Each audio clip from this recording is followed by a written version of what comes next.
Hi, everybody. Welcome to the show. Glad you could all make it. As usual, I will be answering questions that were submitted ahead of time by my wonderful patrons and members. So if you are joining me live and you have a question for me in the live chat, or you were going to be generous with a super chat that you want me to see, or you just have something that you want me to comment on, or something in the live chat you want me to notice, please hold on to it until I get through answering the pre-submitted patron and member questions, because while I'm doing that, I'll be paying attention to that and I won't really be looking at the live chat, and I'm almost definitely going to miss whatever you have to say. So, without further ado, let's begin the first portion of the show by answering some patron and member questions. And that's actually the last question. Here's the first question from Matt L., who says, "So, have you ever seen Doctor Who or V? What are some of your favorite non-Star Trek sci-fi shows, and why do you like them? Also, what's the best place to view your podcasts?" I'm not really a podcast person, but apparently you have a lot of them. I only have two. It's have is, I don't know if I have them. They're not my shows. I don't do any of the work other than sit here and talk into a microphone for them. They're Jason's podcasts, technically, but I'm on Late Seating, and Dana and I are both on the Ensign's log, and their main home is on SoundCloud, and there's a link in the description of this live stream to them, and there's a link in the description of all of my videos. If you scroll down through the description, there's a link to the podcasts. But their home is on SoundCloud, but you can also listen to them through Google Podcasts and other podcast aggregators. But the sort of home host is SoundCloud, and it's linked in the description. I have seen Doctor Who. Somebody asks about Doctor Who a little bit later in a question further down, so I'm not going to comment on Doctor Who right now.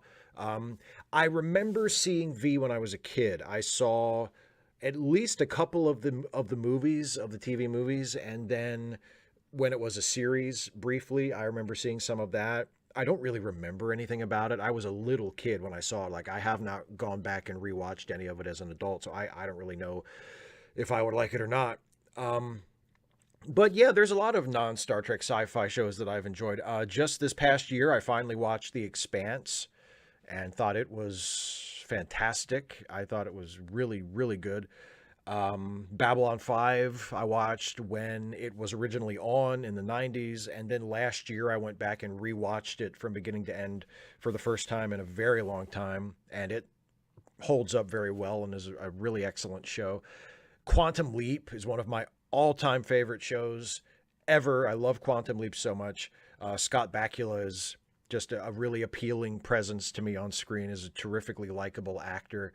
And his chemistry with Dean Stockwell on that is really good. And it's Quantum Leap is cool because it's sort of like, it's a very different premise from Star Trek. It's time travel instead of space exploration, but it still has the same social conscience. Like, there are still Quantum Leap episodes that are about things greater than the literal events of the story. There's episodes about Vietnam and about racism and about homophobia and things like that, child abuse and sexual abuse, and really serious, like, relevant social topics. And so it had a really good heart and a really good social conscience, and a really good pair of actors to carry it with Scott Bakula and Dean Stockwell. And it's like I say, it's one of my very favorite shows.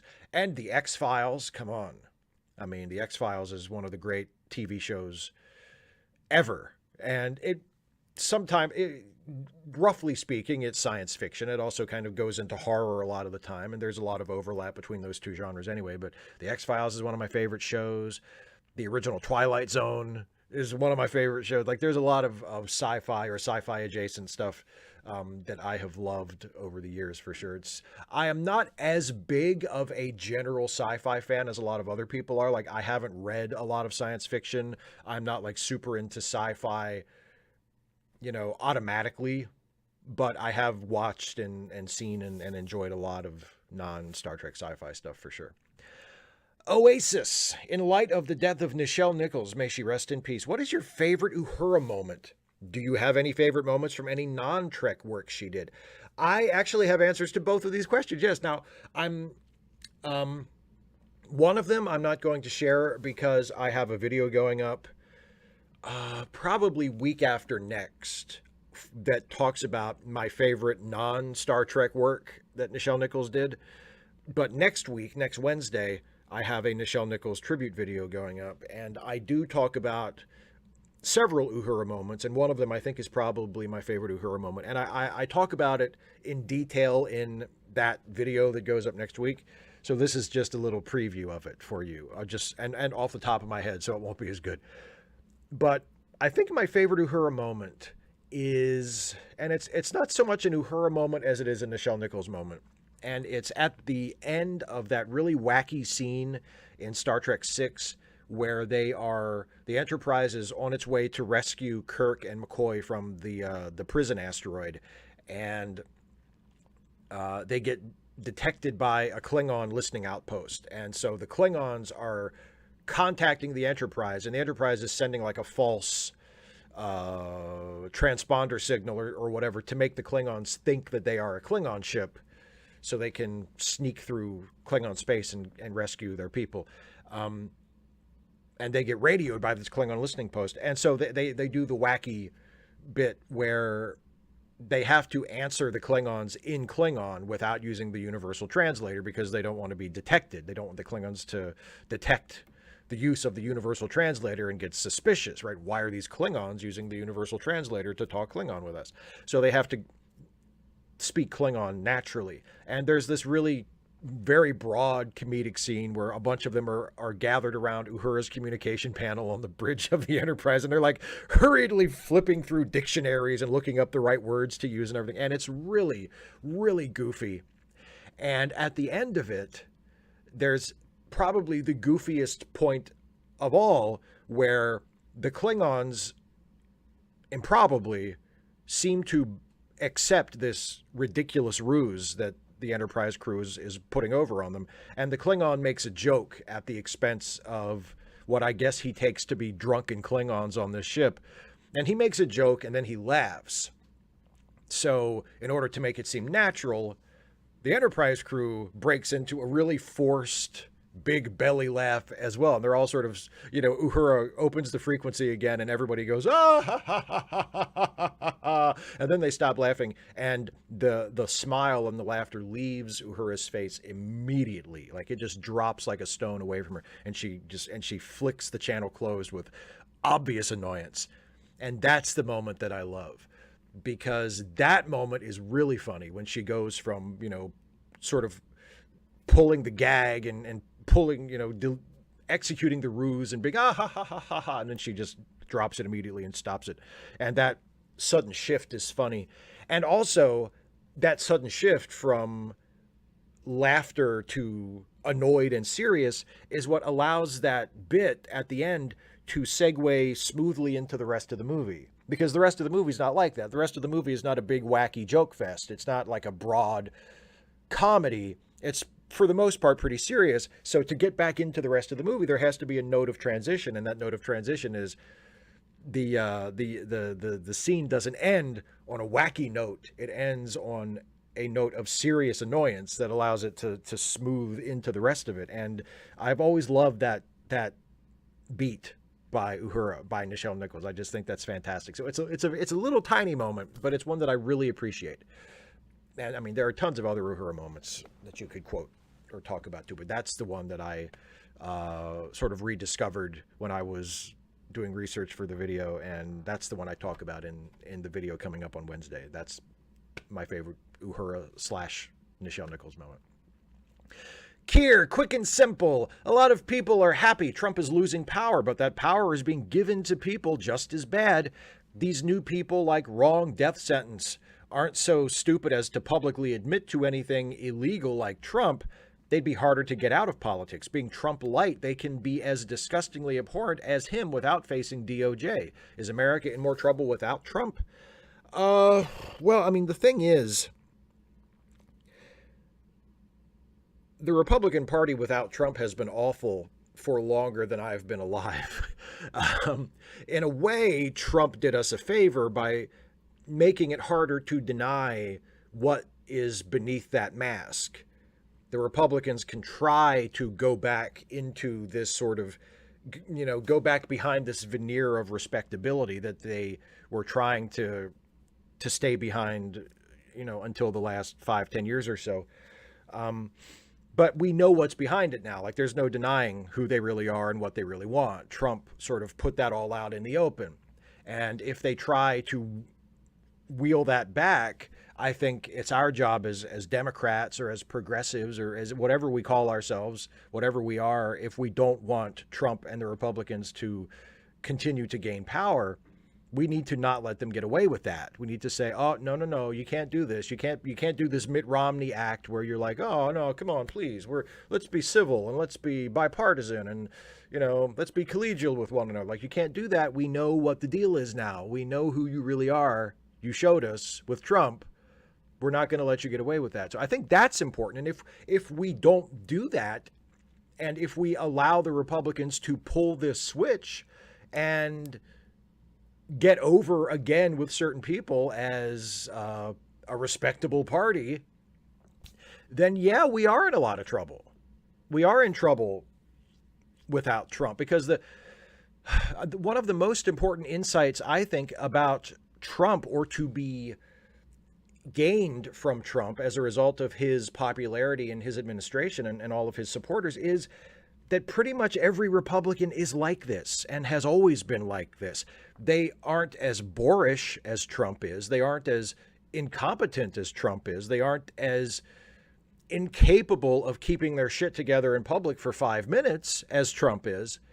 But in terms of the kinds of things they want, their underlying beliefs, the policies that they would enact given the chance, they're no different. They're certainly no better than Trump.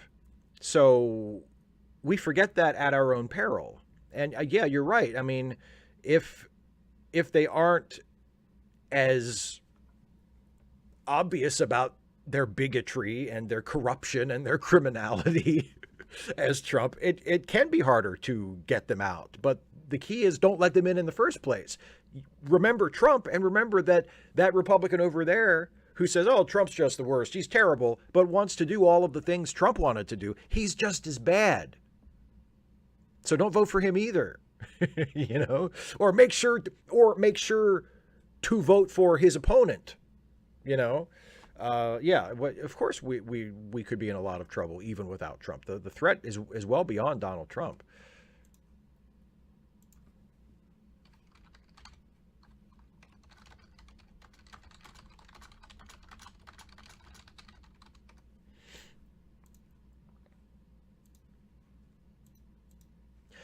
Next question is from Crangus McBasketball. Hi, Steve. As you have made clear over the years, you find high fantasy to be drab and boring. However, has there ever been an exception to this or to other genres that you don't enjoy? I can't think of any exception in terms of like straight high fantasy. I find it all pretty snoozeworthy. But I mean, there are things that are sort of high fantasy adjacent that I have enjoyed. Like I've for the most part enjoyed the Harry Potter movies. They have elements of high fantasy, even though they don't. They also have a lot of things that high fantasy doesn't have, like contemporary settings, and more accessible characters, and a lot of the sort of high fantasy elements are kind of treated as jokes, or given a little bit of a sarcastic spin, or a little bit of a wink and a nod. Like there's not nearly as, especially in the earlier stuff, like the later Harry Potter movies, and I can't speak to the books, I haven't read them, but the later Harry Potter movies, it starts to get a little more self-serious and lean more toward drama, to its detriment, I would say. But in the sort of early and middle sections of the series, it still has kind of a little bit of a goofy, absurdist quality to it about the magic stuff and the sort of the lore-ish elements of it that I enjoy, and helps it go down better, because part of the thing that I find so tedious about high fantasy is how seriously we're all supposed to take it, and I'm just like, no, come on, please. And Harry Potter avoids that in that way. As for other genres that I mean, as a rule, I'm not a big fan of musicals, but there have been particular musicals that I have enjoyed. I really enjoy, I mean, obviously Hamilton. I really enjoyed Hamilton. And also, when I watched In the Heights, I thought that was really good. When Jason and I reviewed West Side Story for late seating, I guess earlier this year or last year, I can't remember exactly when. I thought it was good. I enjoyed it and appreciated a lot of things about it. And the new version of West Side Story with that Steven Spielberg directed, I thought was good. I mean, I kind of compared it to Weezer's cover of Toto's Africa, because it's like, it's basically like Steven Spielberg said, I just want to make West Side Story. And then he did. And there's really, I mean, there's nothing wrong with it, but there's nothing to artistically justify its existence. You know, it doesn't like radically reinterpret the story or offer some bold new vision of the classic tale or anything like that. It's just like, it's a really good second movie based on West Side Story, but I enjoyed it. So the fact that it was a musical didn't stop me. And Chicago, I thought was good. I watched the movie version of Chicago with Dana a couple years ago at this point, I think, and I enjoyed that a lot. So there have been individual musicals that have sort of broken through my initial distaste for the genre, and I have been able to enjoy. Joe Goes Over. The father of a friend of mine is a massive full-on red hat wearing MAGA, even going so far as to drive hours away to attend Trump rallies. Over the past 3 decades, he has also spent tens of thousands of dollars on Star Trek cosplay, including full-body prosthetics and convention travel and fees, once appearing briefly in a Star Trek documentary with William Shatner. Considering his love of Trump and all things fascist, I always ask myself, has he ever even seen an episode of Star Trek? It's difficult to understand how he could have devoted so much of his life to the franchise, yet still embrace the worst of the U.S. political system, or how lately so many conservative-leaning fans are decrying how modern Star Trek has become woke, despite 55 years of evidence that Star Trek has always been woke. What is your take on right-wing people somehow finding a way to be Star Trek fans, despite the core foundation of the franchise being antithetical to their ideology? I think it's this right here. I think that's a lot of it. I think if anything that is not just the point is going over they're either honestly missing the point, or they are willfully missing the point. Like there are elements of Star Trek, apart from its political voice, its social conscience, that they enjoy. Maybe they enjoy particular characters, or they like superficial elements of it, like they like the ships, or they like the action in the stories, or whatever. There are things about Star Trek that they enjoy, and they just ignore or dishonestly reinterpret the elements that don't match with their views to make it more acceptable to them. I think that's what's going on. So, but I also think in a lot of cases, it's just people honestly don't get it. And that is, in one sense, difficult for me to accept, because Star Trek is not a very subtle show, especially classic Star Trek. It basically comes right out and tells you what its point is. Like, it doesn't beat around the bush, you know. It's an incredibly didactic, heavy-handed show. That's one of the things I really like about it, by the way, but that it is what it is. And so it's like, how can you miss this? How can you miss how progressive this show is and intends to be? But I think a lot of people who are of that ilk, who are right-leaning Star Trek fans, I think honestly, they just don't get it. It just never occurs to them. They miss it. They probably do what a lot of us do, especially if we are not aware that we do this and we're not putting in extra effort to sort of correct for it. They see everything through the lens of their biases and their pre-existing beliefs, and they interpret Star Trek as either a conservative show or a show that is at least acceptable to their conservative point of view, you know, not at odds with it. because that's their point of view.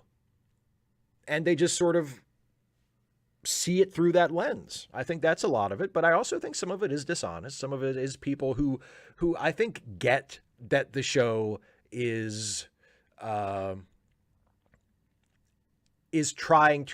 intentionally progressive and socially conscious and arguing in favor of things that they don't support, and they are choosing to ignore it or choosing to interpret it in a way that gets rid of that. I think that's part of it, but a lot of it I think is just honestly they just miss the point.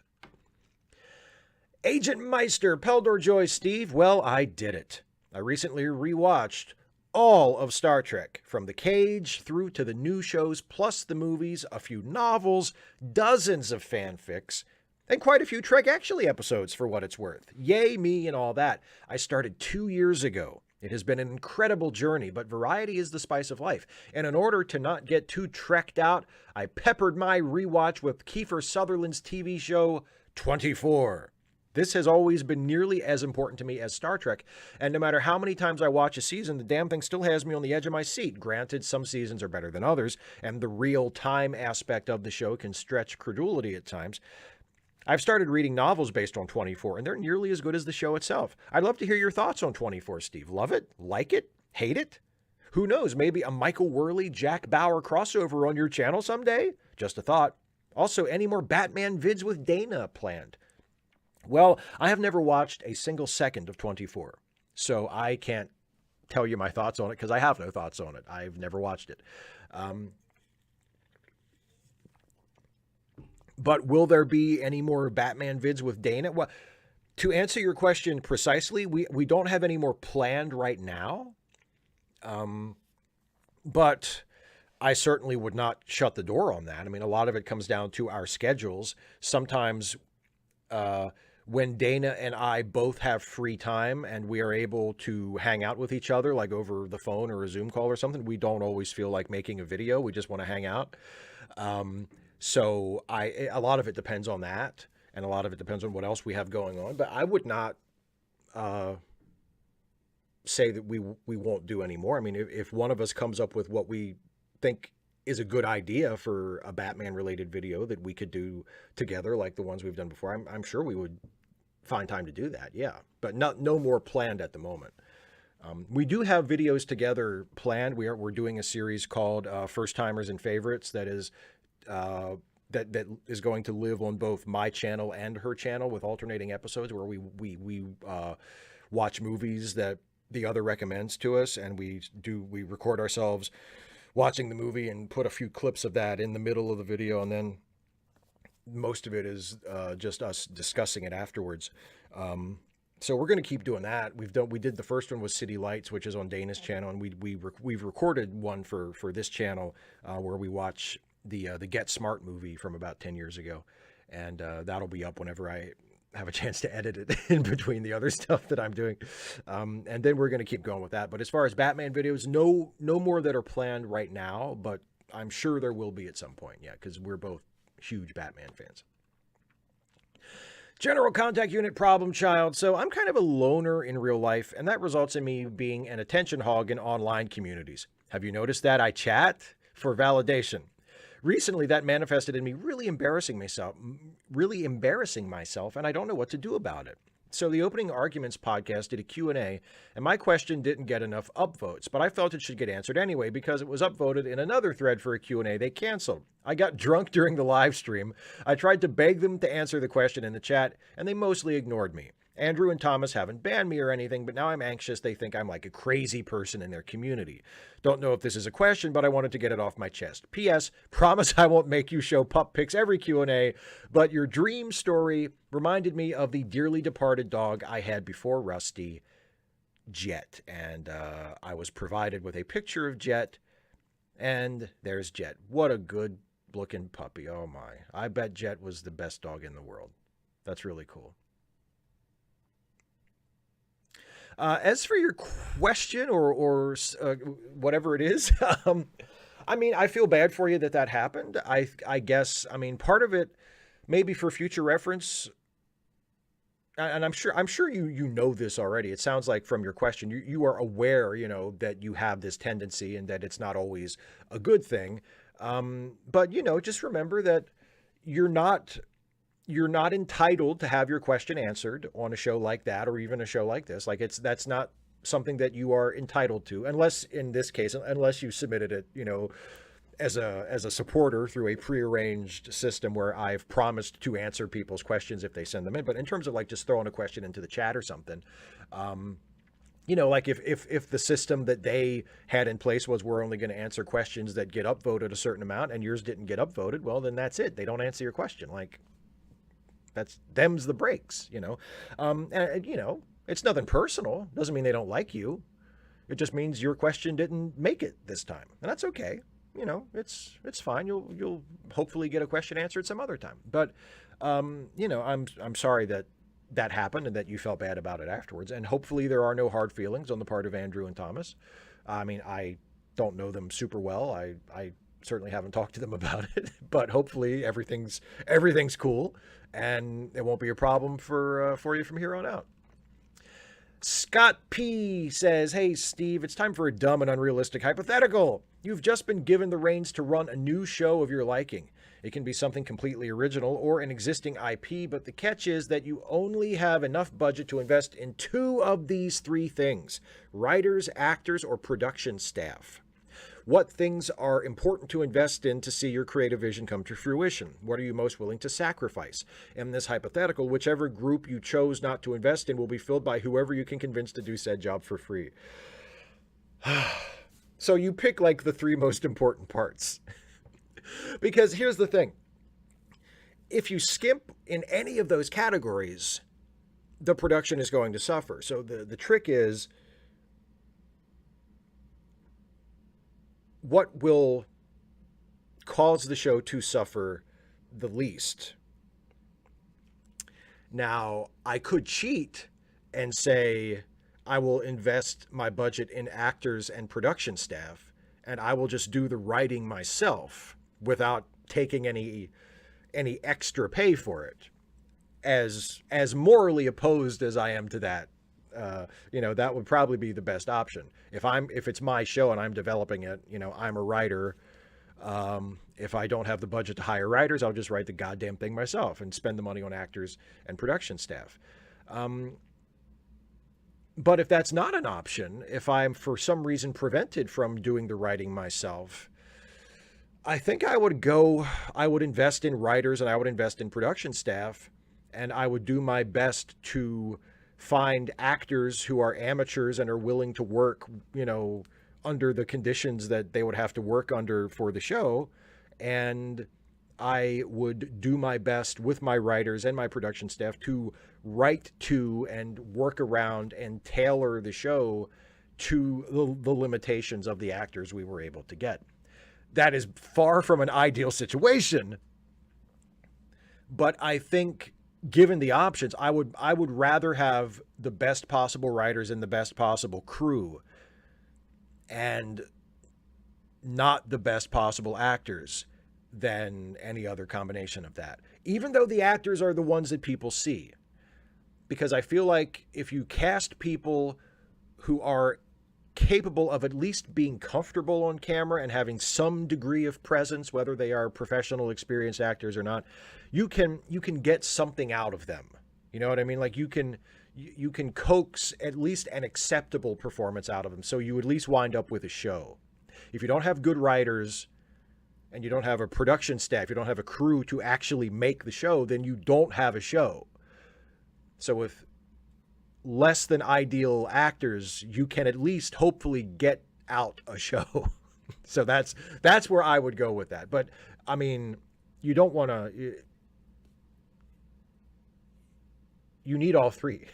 Like you need all three. Sontaran says, "How much of a fan of Doctor Who are you? And could we ever see in the future any plans on doing episodes dealing with the show and popular culture / current events?"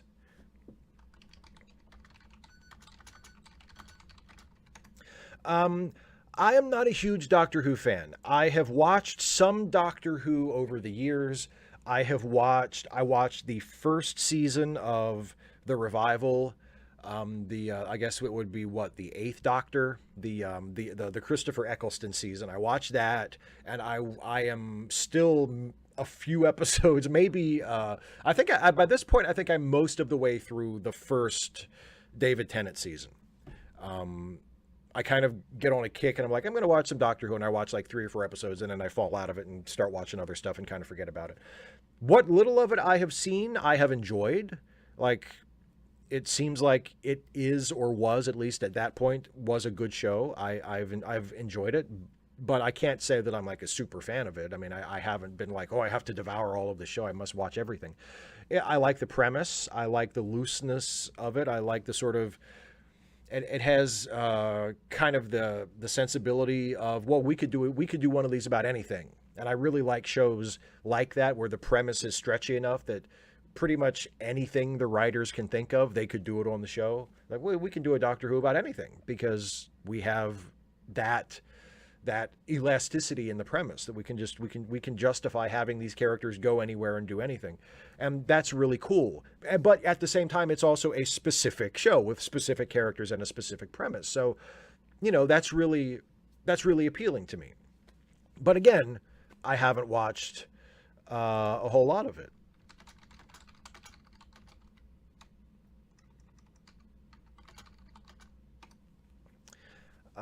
So, I mean, no plans to do a Doctor Who related video right now or anytime in the future, because I just haven't watched that much of it, but I have seen a little of it and I have enjoyed what little of it I've seen.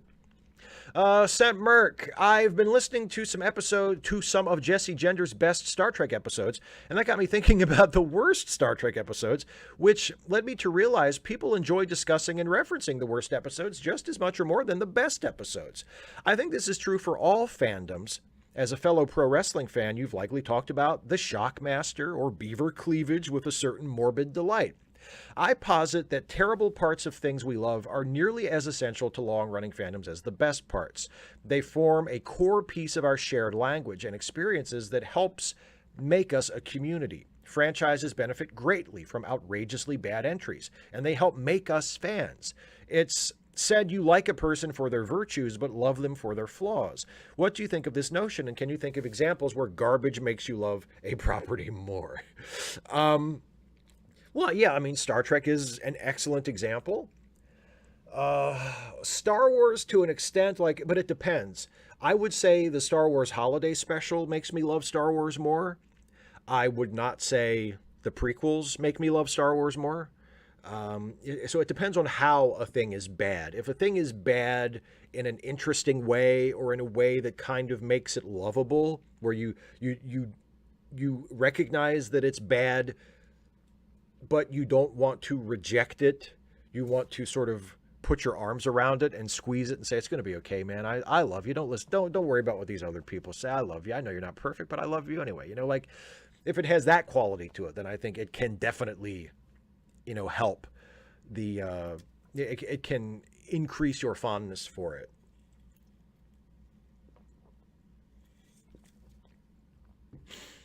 I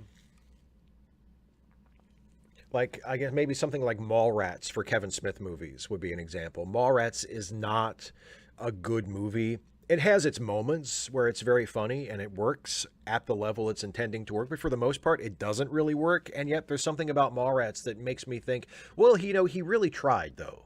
He did Clerks for like $30,000. He immediately got a contract with a big studio, and they threw a lot more money at him. And it's not like Mallrats was budgeted to be a huge blockbuster, but it was a much bigger budget and aimed at being a much more mainstream movie than Clerks was. And Kevin Smith had no idea what to do with this or how to make this kind of a movie. And he did the best he could, with his limited experience and, quite frankly, his limited talent. And he did the best he could. And it wasn't like the worst movie ever. It was fine, But the fact that it is sort of an earnest failure, I think, makes me love it. So yeah, I agree with you. I think we don't love the things that we are fans of just for their flaws. Like, I don't love Star Trek just because of the shitty episodes, or but They are certainly a part of it. And also they serve another function, which is to remind us not to take it so seriously. Whether it's Star Trek or Star Wars or superhero stuff or high fantasy, if you're into that or whatever, having a few episodes or volumes or movies or whatever that are just terrible, and terrible in a way that you can't really deny, like, oh no, that was a bad movie. It helps to remind you that the whole point of this is to love something and have fun and devote your time to watching and studying and talking about things that enrich your life and bring joy to you. Like, you don't have to take it all so goddamn seriously. It's okay to have a couple of lousy movies or books or episodes or whatever in there with the really good stuff. That's okay. It just reminds you that this isn't perfect. The people who made this aren't perfect. Some bad decisions were made from time to time, and that's okay. You know, it's not a holy book. And honestly, holy books are like that too. There's all kinds of mistakes and errors and outrageously awful things in holy books. And it's better if we admit that too. But you know, it's a good reminder of this is not perfect. This is not meant to be perfect. It's okay if every single second of it is not the greatest thing ever. It's not all an artistic masterpiece. It's okay to admit that, and it's okay to still like it, even though, you know, so, but I agree with the general premise there, that it is important, and it is part of what makes us fans, to acknowledge and even on a certain level celebrate the bad parts of the things we're fans of as well as the good parts. Shazy, who wishes the world was a cartoon. Hi, Steve. Are you a big fan of animated movies or TV shows? I've always liked animation for being used to conjure up fantastic worlds and characters, or to offer a different perspective, often from a non-human point of view, while still resonating with the audience on an emotional level. At its best, animation can be used as an expression of radical hope, so that we who are living in reality, we here living in reality can imagine a better world and put it into practice. Anyway, just wondering if you had any specific recommendations. Thanks. If you're a huge fan of animated movies, most of my recommendations, probably all of them, are going to be things that you've already seen a dozen times anyway. I mean, my favorite animated movies are like The Iron Giant, or there's a really great anime called Wings of Oniyamas that has been one of my favorites ever since I saw it. I mean, it rips your guts out, but Grave of the Fireflies is one of the most exquisitely beautiful and heartbreaking movies ever made, animated, not animated, whatever. It's just astonishingly good. You know, so I mean, and you know, like the Miyazaki stuff, Princess Mononoke and Spirited Away, and Howl's Moving Castle, like all of that stuff is wonderful. So most of my recommendations for like favorite animated movies is going to be stuff that you've already seen. But yeah, I like animation for sure. It does give you a certain freedom as a storyteller. There are things that you can do that you can't do in live, or at least you can't do as easily in live action. Nowadays with special effects, the gap between what you can do in live action and what you can only do in animation is pretty much closed. There's really nothing that you could only do in animation at this point that you couldn't do in some form in live action. But yeah, there is something special about animation, just like there's something special about comic books and reading comic books, and having a story told to you through art, through drawings, not just through a person giving a performance that has been recorded in some way, but watching a story being told to you through works of art that someone has made, that someone has drawn with their own hands or created on a computer, but it was a person creating it. There's something special about that. You know, there's something unique about that particular form of storytelling that I think I'll always appreciate for sure. Joe McClory, in your video, you mentioned people being upset at the DNC for the way they handled the overturning of Roe. I've seen some upset at the things you mentioned, but it is far more people upset at the fundraising. It is not that we got emails that said we need to vote. It is that we got one saying that the DNC needs you and has a big donate button suggesting that it isn't just a vote they're looking for. How do you feel about this? Do you not agree that it is a little gross?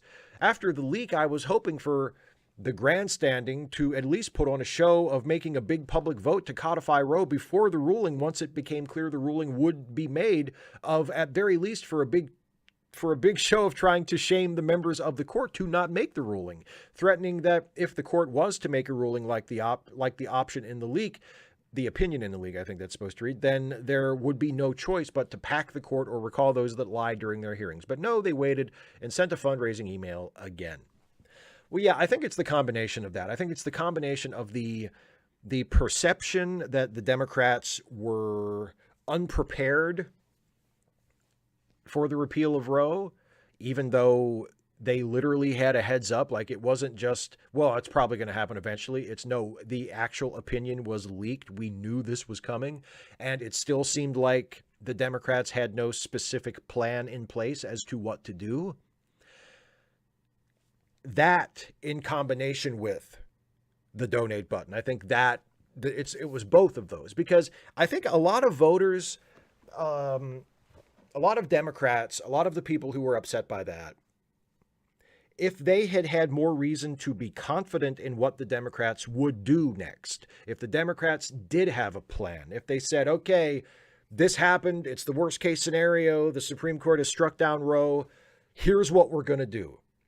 Here's the plan. We're going to introduce this legislation. We need to target these districts and these states to pick up seats. For the next election, so we can do something about this.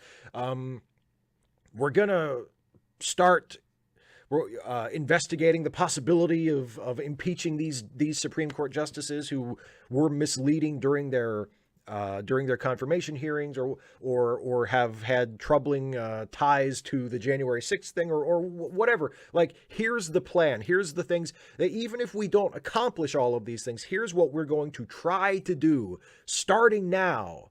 And in order for this to have any chance of working, not only do we need you to get out and vote this November and elect more Democrats, but we could really use your help right now with a donation. If that had been the case, I don't think nearly as many people would have been upset by the fundraising. I think what really pissed people off about the fundraising was the idea that the Democrats had no plan beyond that. The idea was, oh shit, they struck down Roe. Quick, give us money. We promise we'll fix this somehow at some point in the future, but for now, give us money. That was what pissed people off. The lack of a coherent plan, and the lack of, yes, we will support you if you tell us what you are going to try to do. So we can say, fuck yeah, let's do it. I'm in. Let's do it. What do you need me to do? You need me to donate $15? Yes, absolutely. Here you go. Now go do that thing you said you were going to do. And instead, there really wasn't any of that. There was just, oh no, our reproductive rights are under attack. Quick, give Democrats money so they can fix it. And I mean, broadly speaking, that is what I hope happens. But the lack of a specific plan, the lack of a specific response was very, very upsetting to a lot of people. And I agree. Like, I feel the same way, especially since they had a heads up. Wolfie Basach, hi Steve, you handsome devil. Why? Somebody recently asked me what I thought the most important film of all time was. Cutting a long story short, I couldn't decide if the answer should be a film which helped maintain the film industry as a platform, or a film which, given the platform, enhanced awareness of past and present social issues. For example, one of the first 3 007 films, or one of the first 2 Star Wars, for creating or strengthening the blockbuster franchise, against something like To Kill a Mockingbird, or Grapes of Wrath, etc. So my question is, other categories welcomed, what do you think the most important film of all time is? The most important film of all time.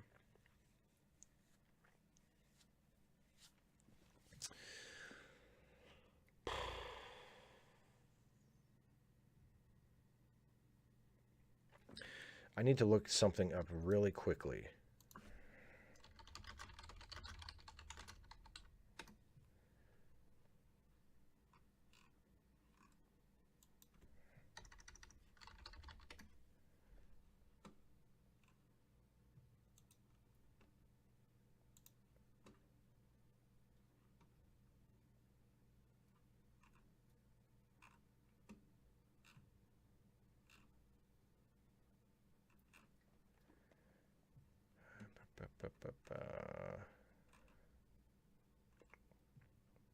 Aha. This is not necessarily, this is certainly not inarguable. There are a lot of other choices you could make. But the one I just had to look up was, and I've already forgotten, Kid Auto Races at Venice, which is the first film released where Charlie Chaplin plays the tramp. Kid Auto Races at Venice. And the reason I say that is because it's the first film ever released where Charlie Chaplin plays the tramp. Chaplin became the biggest movie star in the world, arguably the most famous person in the world, period. And not only did he become a famous actor, he became a producer and a director. He was one of the co-founders of United Artists, which eventually became an incredibly powerful Hollywood studio. His stardom rapidly accelerated the expansion of Hollywood and the American film industry in general. So I think you can make a very good case that his first appearance as the Little Tramp, which became his signature character and made him the most famous person in the world, could be seen as the most important film of all time. Now, again, there are lots of other possible examples. You know, you could say A Trip to the Moon, right? You could say Workers Leaving the Lumiere Factory, or one of those other like really, really short films that were made back in the late 19th century. You know, Man Washes Horse, that introduced people to the movies, to the idea of the movies as an art form, as an attraction. You could say The Great Train Robbery, which, you know, for many people was the first narrative film that they saw. So, I mean, there are all kinds of possibilities. But I would, if I had to pick, I would say it's probably the first Chaplin Little Tramp film, because of how, after he became a star, Hollywood grew incredibly, incredibly quickly. Siamak, who's dangerously close to late, but indeed not late. Good day, Steve. It has been a week. Someone almost set fire to my building while shooting up in the alley out back. Fire department came quick enough, but they set 5 trash bins ablaze. But Kansas, fucking ruby red Kansas, voted to protect abortion rights by a 19-point margin. This needs to be the DNC issue everywhere. We win nearly everywhere on this issue. Any chance the DNC actually realizes that? No? Okay. I'll go back to my corner. Also, thoughts on this Yang-Whitman third-party BS? I'm hopeful it will suck more Republicans than Democrats, but I'm not convinced. What we need is a third party that makes the DNC the right-wing party, but at the moment, I don't see that as a viable way to win. Probably just split the vote for us and give it to the GOP. I honestly don't think the Andrew Yang party is going to do anything at all. Like, I think it's going to die a very quick death. I'm not super worried about it drawing Democrats or counting on it drawing Republicans. I think it's going to evaporate in a very short time. And as for the abortion issue, yeah, I agree with you. It should be a major issue for the Democrats everywhere, because it is a winning issue pretty much everywhere, as Kansas demonstrates. And I mean, but the thing is, in order for it to be a winning issue, the Democrats, they can't just sit back and say, well, if we convince them that abortion rights are on the ballot, then they'll show up and they'll vote for us. It's not going to happen automatically. Like, you still have to get the vote out. You still have to get people to the polls, and you can use the abortion rights issue as the draw, right? You can tell people your reproductive rights are at stake this election, and if you elect Democrats to a larger majority in the House and a larger majority in the Senate, and if you let Democrats take over your state legislatures, and if you give us the power, we will restore your reproductive rights where they have been taken away, and we will protect them where they are still where they still exist. And you know, if you care about reproductive rights, if you care about people having access to abortion, then vote Democrat this November. If they do that on a local level in all of these districts and states, as well as on a national level, then I think it's absolutely a winning issue. But they have to do that. They can't just say, well, that's the abortion thing. It really riled the people up, so we're good. Like, no, you need to do something with it. You need to get the vote out using that issue to do it, but you need to do that. And I'm sure that there are a lot of state and local Democratic parties who realize this and are trying to do just that and are planning to do just that. And I really, really hope that there are a lot of them and that they are planning on leading with this issue, because not only is it a moral imperative, but as you say, and I agree with you, strategically, it's a winning issue. So I really hope they do. But I mean, do I have incredible confidence that they will? No, as I have said many times, although I am a Democrat and I vote Democrat, my party is the party that could fuck up a wet dream. So I would not be surprised if they completely fail to take advantage of this, but I hope they do. And if they do, I think it could be a winning issue for sure. Some random geek, the radical anarchist your parents warned you about. Once again, Steve, I thank you for spending some time with us and hanging out for the 200th episode of Social Justice Alchemy last Sunday. It's cool because how I met John Brockman, the host, was through you and your patron members' hangouts, which are always fun. But also the time and place where John Brockman asked me to be on his podcast was on one of your past Askaways, Askaway 26, on January 11th, 2019. You can still see in the live chat replay, in fact. It's also through you that we have met Isaiah Taylor, too, who is a regular of SJA as well. Having you there made 200 special. It was fun. We had great conversations. We should do it again. Not right away, not anytime soon, but sometime in the future. Now my question. Without giving you any further context, if someone says something like, so-and-so entertainment company should leave out the BS of PC obsessions, what is your first impression of this person? Won't be in the live chat, training a new guy at work. Take care. Well, I'm sorry you couldn't be here with us tonight, but thanks for the question. And thanks for having me on Social Justice Alchemy. I had a great time, too. It was a really fun time. And yeah, I would love to come on again sometime. I would very much like to not have another like 3-year or whatever it was gap between visits from now on, because I always have a good time hanging out with you all on Social Justice Alchemy, and it was very cool that you thought of me for the 200th episode.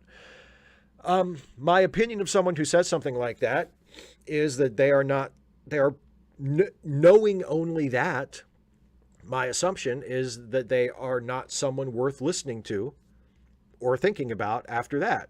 So I probably won't think about them anymore. I will assume that they are not a serious person. They are not to be taken seriously. And I would not spend any more of my time thinking about them or talking to them, if possible. Now, obviously, this could be someone that you work with or someone in your family or someone that you can't avoid having interactions with. But if the option exists to just not deal with them and not think about them, then that's the option I would take, because that person sounds incredibly tedious. Isaiah Taylor, hello, Steve. So I just had a meeting with a friend from high school who has a successful video production company. He looked over my YouTube channels and my other work, and he liked it. However, he stated that I should add more performance to my videos. Following that, I was able to watch Jessie Gender's latest video on her surgery update. She is a very performative YouTuber, and so are you. What is your view on being performative? I guess clearly I can be, since I make fan fiction episodes of the Late Seating podcast, noting your appreciation on my authentic Jason mannerisms. And my friend even said that I'm doing a better job with more materials than him when he started. Also, what editing style / software do you and Jesse use? P.S. I'm now a patron on Jesse's channel. 2 videos up tonight, a record, and 161 subs. All good. Well, congratulations on the subs and putting up 2 videos in one night. That's always a good feeling. I don't know what software Jesse uses. I have been using Adobe Premiere Pro for the last several years, and it has been plenty good enough for me, and I know a lot of other people use that too, so that would be my recommendation, Adobe Premiere Pro. Or if Adobe Premiere Pro is too expensive a step for you to take right now, there's a slightly less extravagant version called Adobe Premiere Elements that is more affordable, that I used for a long time before I upgraded to Premiere Pro, but that's what I use. And yeah, I think being performative is very important, but it's performative in a sincere way. I don't mean performative as in you don't really, like, if you're doing videos where you are being yourself, like you're not playing a character, you are being a presenter, right? Like I am in my Trek Actually videos or my video essays where it's just me, talking to the camera. I'm truthfully being myself. I'm saying things that I really mean.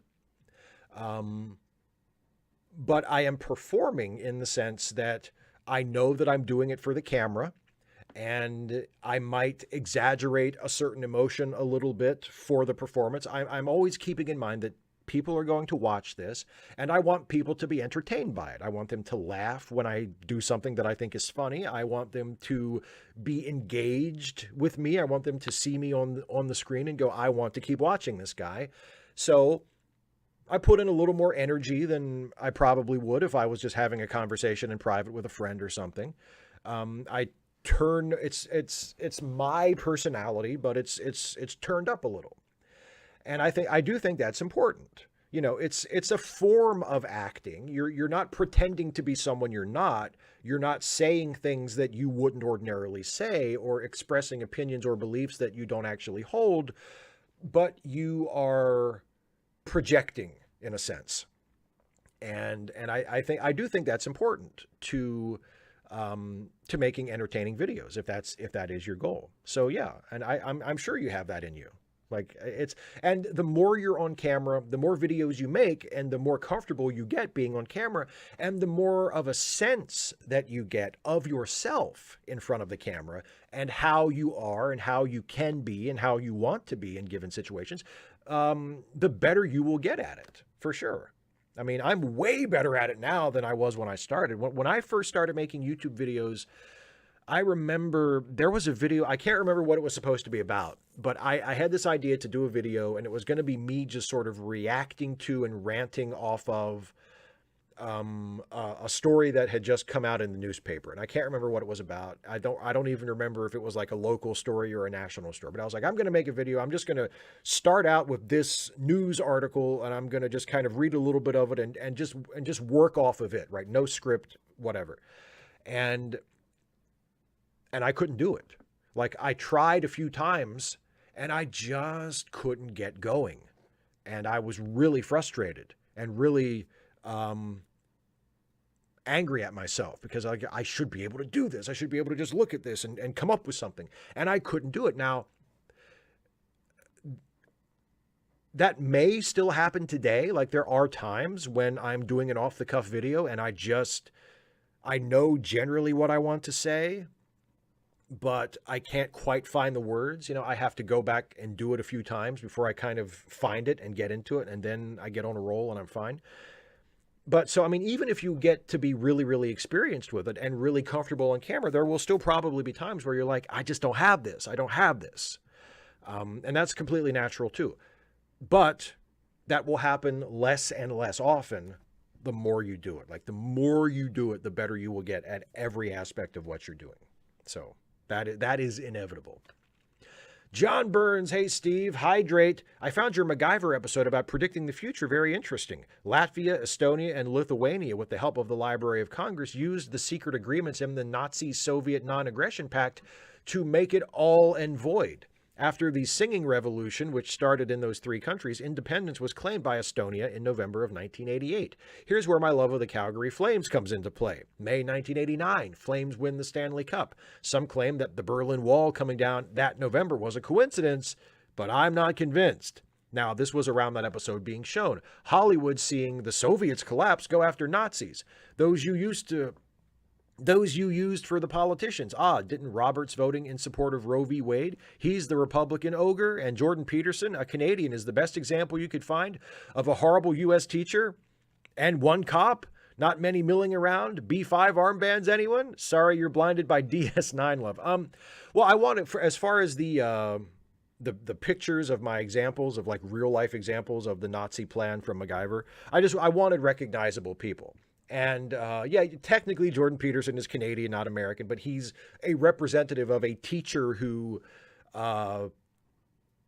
has forwarded Nazi-ish talking points quite frequently in the past. So he was the choice for that.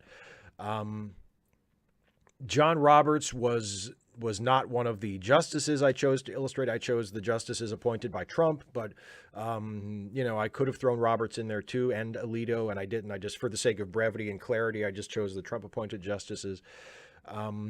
And the cop was Sheriff Joe Arpaio, so I figured he was a good representation of Nazi or Nazi adjacent or Nazi friendly cops. So that's the story behind those particular choices. Last question from Dibs Forever. It's Dana. Sorry, Dana, for blowing your cover. Sorry for outing your secret identity. Dibs Forever. So there's been a fair amount of discourse about the new Batgirl movie getting completely scrapped because it doesn't fit neatly into the correct financial pigeonhole. As this is not my Patreon, I will simply say that I think this is absolute malarkey. However, that brings up a separate issue. Batgirl has never had a major standalone movie, so it would be really tempting to have such a movie be her origin story, but origin stories are done all the time and very rarely very well. How would you write a movie to introduce Batgirl as a hero without resorting to an origin story? I do have an idea about this. I thought about this a little bit earlier when I saw your question, and I think the way I would, yeah, and it would not be an origin story. I would not want to do an origin story. I think what I would do is I would set it where Barbara has been Batgirl for a few years, and she is out of high school and she is in college, and she goes to college someplace away from Gotham. So she's on her own, out of town, away from her dad, and also away from Batman and Robin and whoever we decide the Bat family is at this point. If she's still Batgirl, then it's probably, I would say it would probably be just Batman and Robin, probably Dick still being Robin.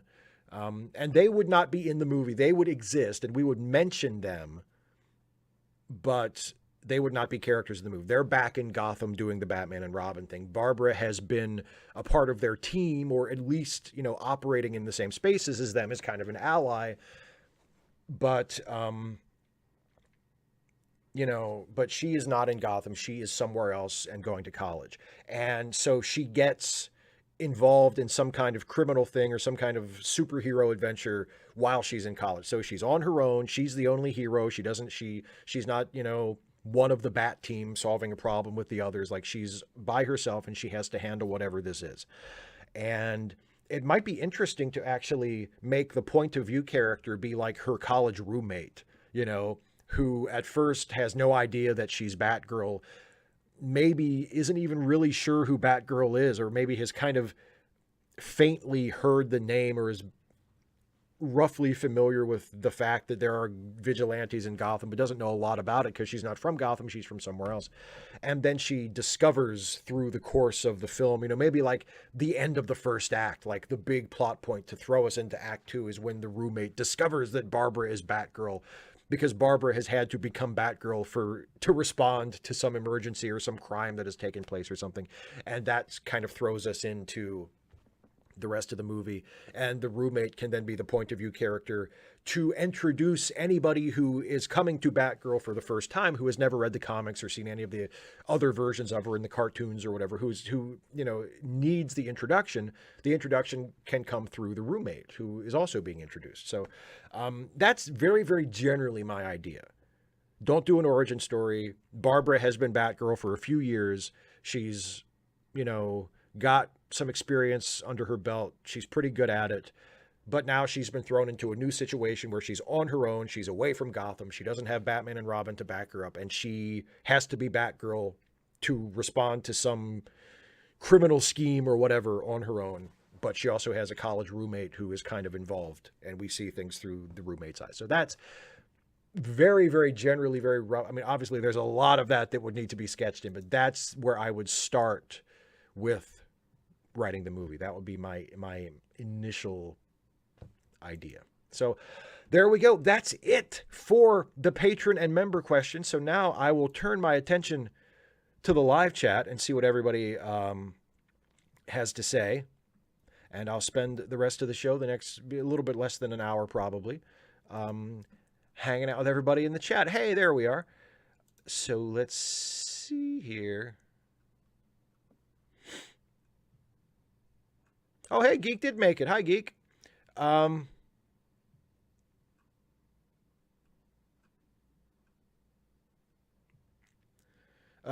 Dana, WBD is Warner Brothers Discovery.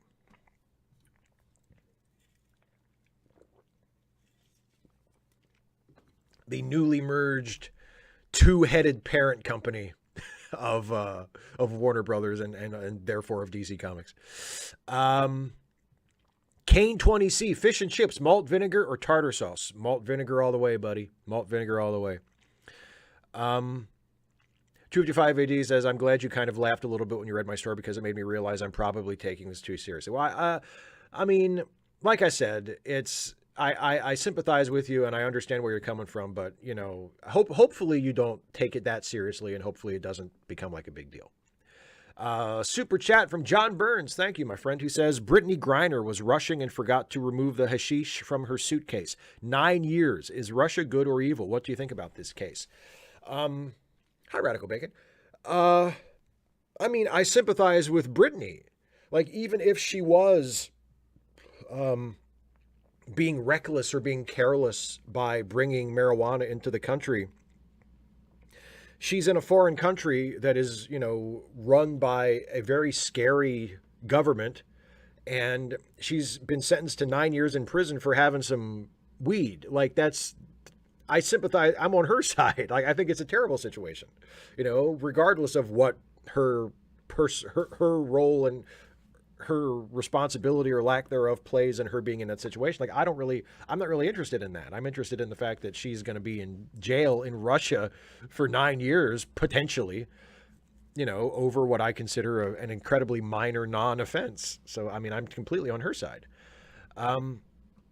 Here's another super chat from John who says, Anne Crispin thought, what if Spock and McCoy end up in an ice age? They meet Zarabeth and thought, what if Spock had a son?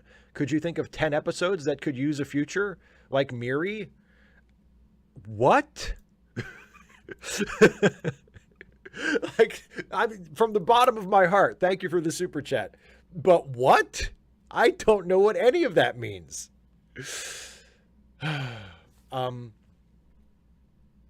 Like 10 episodes of Star Trek that could use a future. I have no idea what I have no idea what you're asking me, my friend. Dana says, would you or would you not categorize He-Man as high fantasy, and why? Not exactly. I don't think He-Man counts as high fantasy because I think maybe it's kind of like a high fantasy sci-fi hybrid, sort of, because I mean, there are fantasy elements, like there are castles and sorcerers and magicians and magic and dragons, but there's also like space travel, you know, and technology and machines and all kinds of stuff that you would not associate with, like advanced, like futuristic technology that you would not associate with typical high fantasy. So if it is high fantasy, I wouldn't say it's pure high fantasy.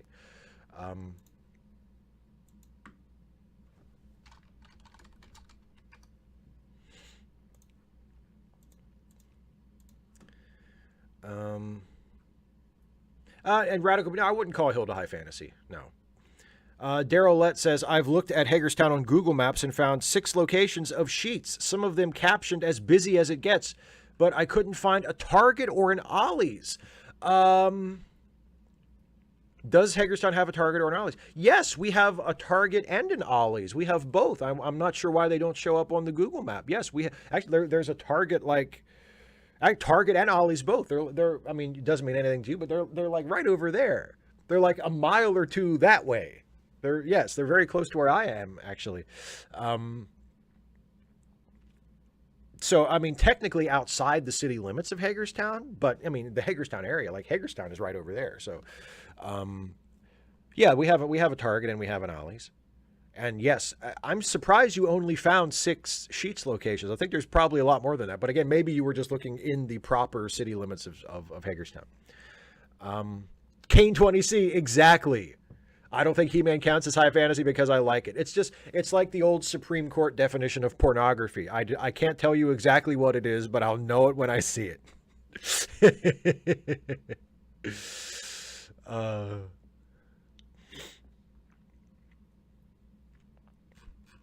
Um, oh, I see, John. Thank you, John, for the clarification and for the other super chat. I appreciate it. 10 Star Trek episodes that could use a sequel. Um, I mean, I guess if I really tried, I could, but I mean, that's not really where my interest lies. Like if it were up to me, I wouldn't want to see sequels to any Star Trek episode. I would want just do something else, do something different. You know, like we don't need, especially if we're talking about like a completely different show. You know what I mean? If it's like, oh, this season on Strange New Worlds, we're going to write an episode that's like a sequel or a prequel or whatever. Like, I guess they'll do an episode of Strange New Worlds that's like a sequel to an episode of Star Trek Enterprise, you know, because that takes place previously, or sequel to an episode of the first season of Discovery or the second season of Discovery. Like, no, don't write sequels. Just do other stuff. Do other stuff, you know.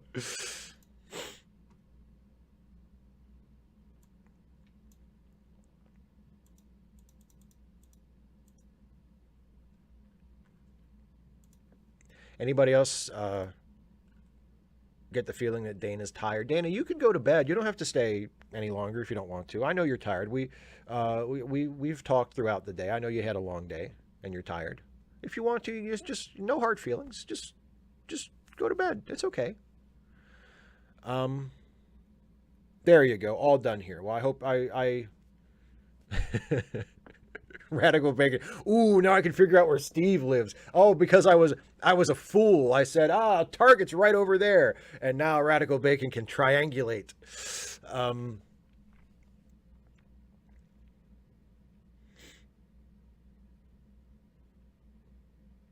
And Elisa Parent, Sheets is the local it's like a combination convenience store slash gas station kind of place where you can get it's like a deli slash convenience store slash gas station, and it's the most wonderful place on earth. Sorry, Dana. I was just trying to be nice. I was trying to let you off the hook. I was trying to say no hard feelings on my part. If you want to go to bed, I wasn't trying to boss you. I know better than that. So go ahead and do what you want, but hopefully it's going to bed because I know you're tired. Hi, Jason. Jason's here, everybody. So I notice you're not jumping on Jason's ass about telling you to go to bed. I don't even tell you to go to bed, and you jump on my ass like I did, but Jason flat out says, go to bed. And nothing. I see what's going on. See, Mac, I'm going to let that slide, buddy. I'm going to let that slide. Saying Sheets is almost as good as Wawa. I'm not trying to fight you. Forgive them, Lord. They know not what they do. And by Lord, I mean Sheets. The entity of Sheets. Not the founder of Sheets, not the CEO of Sheets, but just the embodiment of Sheets. For that is my true God. 2 to 5 AD says, oh, good night, Dana. 2 to 5 AD says, OA has since contacted me and said they feel bad for not answering my question. That actually made me feel guilty. I told them not to, that I was being an entitled prick. Well, now nobody's happy. Like I say, I hope it works out and that, you know, you can still enjoy their show and go to their chats and stuff and everything's cool, right? Yeah, and Dana, I was gonna plug the Saturday 6 before I end this show. So, but thanks for the prompt right there. Don't forget, I'll mention it at the end of this show too. But don't forget that tomorrow on Dana's channel, starting at 6 p.m., is the Saturday 6. So,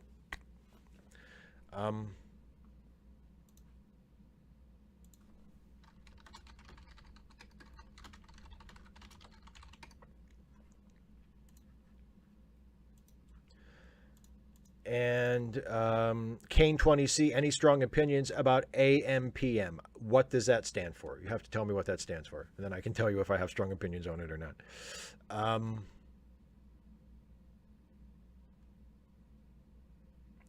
25 AD says, do you think right-wingers could like Star Trek because Starfleet is very militaristic? Like in TNG and DS9, there's a lot of stuff about the honor of sacrifice in war. Yes, I think that could be part of it, sure. I think I've actually heard that from certain people, either describing why they like it despite being conservative, or why someone that they know who is to the right likes Star Trek. And a lot of it is that they identify with it on a military basis. I think that's definitely part of it.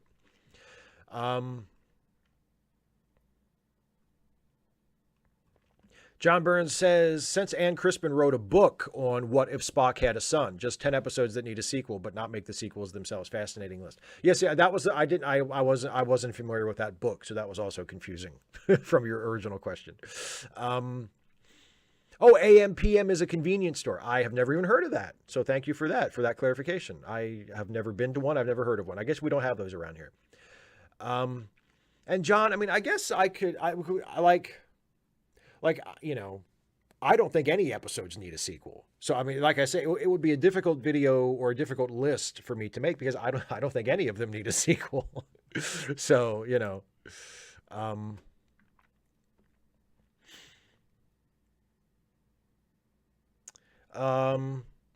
Movies Tube U0675. Your thoughts on season 2 of Superman and Lois? I thought it was terrific. I liked it a lot. It's hard to say if it was better than season 1 or not. Maybe it was a little better than season 1, but yeah, I enjoyed it quite a bit. I'm looking forward to season 3 and hope that there will be one. I mean, who knows what the fuck's going to happen with the way Warner Brothers Discovery is shaking everything up. And by shaking everything up, they're shaking it like a baby they are intentionally trying to kill. That's how badly they're shaking up the DC slate of projects. But I know I liked it a lot. I thought the overarching story was for the most part well paced. I thought the merging of the planets at the end got a little silly. I kind of wish they had leaned into the silliness of the Bizarro world a little more. Like they touched on it. There were a couple of, like when they did that first episode that took place mostly on the Bizarro world, where you saw how things were before everything started to happen. And they kind of leaned into the goofiness of it a little bit. I wish they had done some more of that. I wish the Bizarro character himself had been in it a little bit more. But for the most part, I thought it was good. I thought it was a good season. I liked that they paid off the Lana running for mayor thing relatively early on. At first I was afraid they were going to drag that out and try to have like the election at the end of the season or something. And I'm really glad that they took care of that relatively early. They had the election happen. Like, I don't know if it was even halfway through the season, and they're like, okay, this, because it's good to resolve things before the end. Like if you have a series with multiple storylines and you don't resolve anything until you get to the very end, that can be a problem when you're doing serialized storytelling. And Superman and Lois did a pretty good job with that this second season, I thought. So I thought it was a good show again this season. John Burns with another super chat says, some right-wingers are constitutionalists. The idea of a strong military that is led by the citizenry because of a constitution is likable. USA. Well, I don't necessarily disagree with that. I mean, but here's the thing.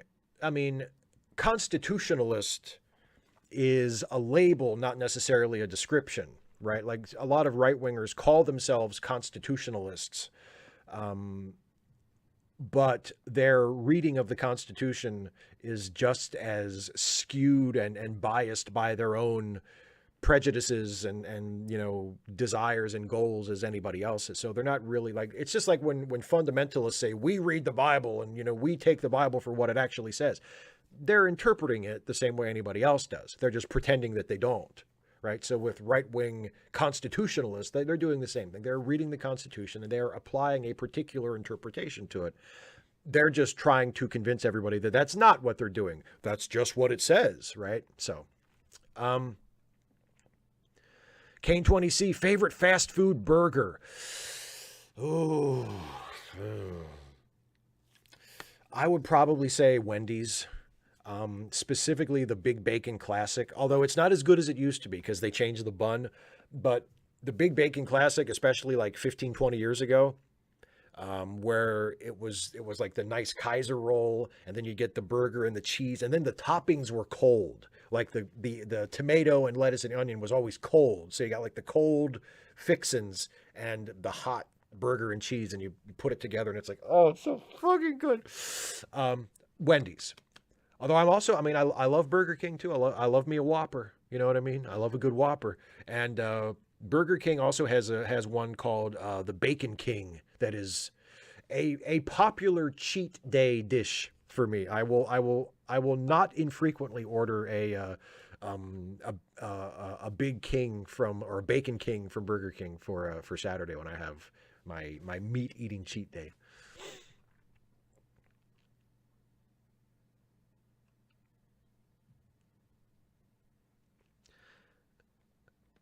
Um, 2 to 5 AD says there's nothing you can only do in animation but can't do in live action. Doesn't that only work if you define photorealistic CGI as a form of live action? Yeah, that's true. I mean, you kind of get into like those, those Disney remakes of their classic animated stuff, like the Lion King one, where like the new Lion King is pretty much an animated movie. Like it's just as animated as the old one, but it's photorealistic, so it's not sold as animation. It's sold as, one of these live action remakes, but technically it's not. So yeah, there is definitely a little bit of fudging there for sure. Radical Bacon, I do like bacon. I do. Submarine McGeek, I don't think I've seen any of those. No. Have I seen Satoshi Kon, Perfect Blue, Millennium Actors, Tokyo Godfathers, or Paprika? I have not seen any of those, but I will keep them in mind. Black Cover 95, what would Stuffy say when presented a medal for his valor and courage? I think he would try to politely decline it. He would say, I don't deserve this, and thank you very much. I really appreciate it, but I don't deserve this. And if they insisted and he felt like he couldn't get out of it without being rude, then he would accept it, graciously and humbly. And he would keep it in a drawer somewhere, so that it wasn't neglected, but it wasn't displayed ostentatiously either. He's very humble. Stuffy's very humble. Kevin C. Jones, Steve, please try Severance. It's amazing. That is all. I mean, that's on Apple Plus. I don't subscribe to Apple Plus, but if I ever do, I would surely check it out. I've had people recommend that one, and also For All Mankind to me a bunch. John Burns says, I cited Miri as an example. I know I'm the Canadian suggesting the idea of a mental health study of a 300-year-old female teenager. Woke protests. So that would be your sequel to Miri, a mental health study of the ancient teenagers on Miri.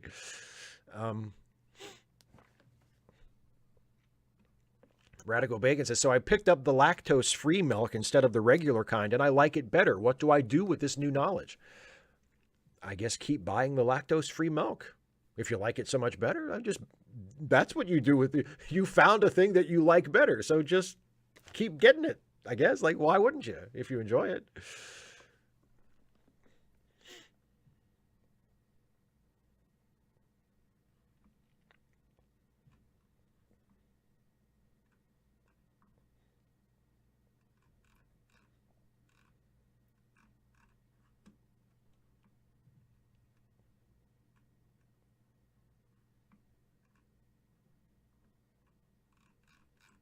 Some random geek says, how are you? I'm fine, actually. I'm doing very well. I wrote scripts for 3 videos in the last 2 days, or I finished scripts for 3 videos in the last 2 days. One of them is the Nichelle Nichols tribute video that I'm shooting tomorrow and we'll have ready for Wednesday. That took longer than 1 day to write, but I finished it. And then I wrote another video that'll probably go up not this coming week, but the week after. And then just yesterday, I wrote a video for Monday that I already shot and edited, and I need to upscale it, and then I'll upload it tomorrow, and it'll be ready for Monday. So I've been very productive. I'm feeling very productive, and when I'm productive, I feel good.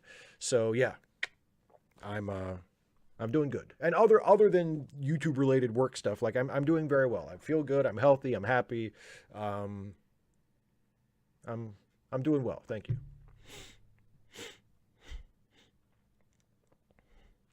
David C. Drake says, have you watched much of the Space Command series written by Mark and Elaine Zicree, a.k.a. Mr. and Mrs. Sci-Fi? It's not great, but kind of interesting. I have heard of it, but I have never watched any of it. I'm familiar with it being a thing, but I've never watched any of it. Nadia, you were at that. Yes, I remember that event. Yes. You may well have met me at an atheist drinking event in Astoria, Queens. I was there at the invitation of, I think was it the New York Atheists or the Gotham Atheists? But yeah, I had a friend who was the president of whatever the organization was, and he invited me up for a meet and greet. And because we were there was a plan to do an atheist conference in New York that wound up completely falling apart. But initially there was to be an atheist conference, and I was going to be involved I was going to be there, and I was going to help to organize a panel for it. And again, none of it ever wound up happening. But I remember that event. So I'm glad you were there. I'm sorry that I can't honestly say I remember you, but if you were there, you may well have met me. Yes. Kane 20C, my beard has been on fire as of late due to the weather. Any beard maintenance tips? My beard maintenance is very mild. Like I trim it every 2 weeks, and I wash it every day with the rest of my face when I take a shower, and that's really it. You know, every once in a while I might do like a spot trim if I look at myself in the mirror when I'm washing my hands in the bathroom or something, and I notice there's like a stray hair sticking out here and there. I might do like a little spot trim with a pair of scissors to just even it up. But other than that, like I trim it with an electric trimmer every 2 weeks, and I wash it, and that's it. Carlisle the Cinephile with a super chat. Thank you very much. Says, it's my birthday this coming Wednesday. What are you getting me for a present this year? I am getting you my very heartfelt wishes for a happy birthday. And because I like you, I'm not going to make you wait. You can have those wishes right now. I hope from the bottom of my heart that you have a wonderful birthday. And I hope that's a good enough present.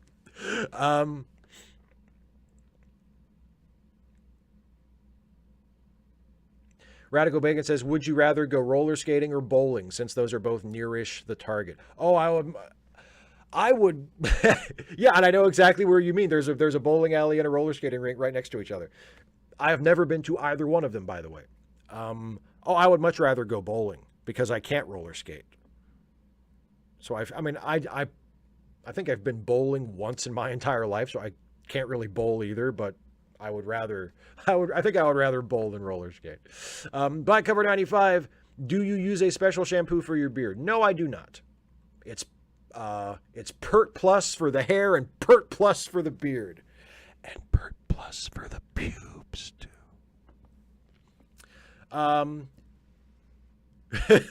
Jason says, shave the beard to a goatee. This is not a request. I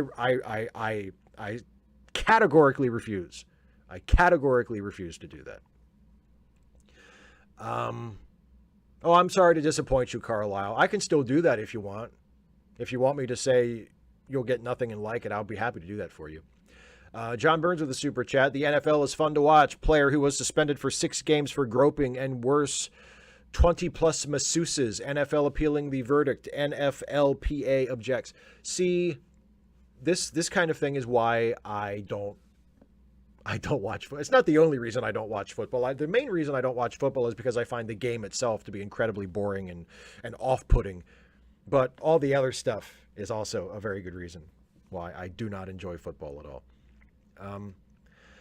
True Yellow Dart, do you think you'll check out any WWE stuff now that Triple H is heading creative and has already made some changes that the performers and fans approve of? I'm not going to rule it out. I mean, I'm not going to... the fact that Vince is no longer there definitely improves things. But I'm going to give it some time. You know, like I might dip my toe in every once in a while. I mean, I just watch like an episode of Raw or an episode of SmackDown just to see how it is. But I mean, I'm not in like a hurry, but if Triple H can turn that fucking thing around, good for him.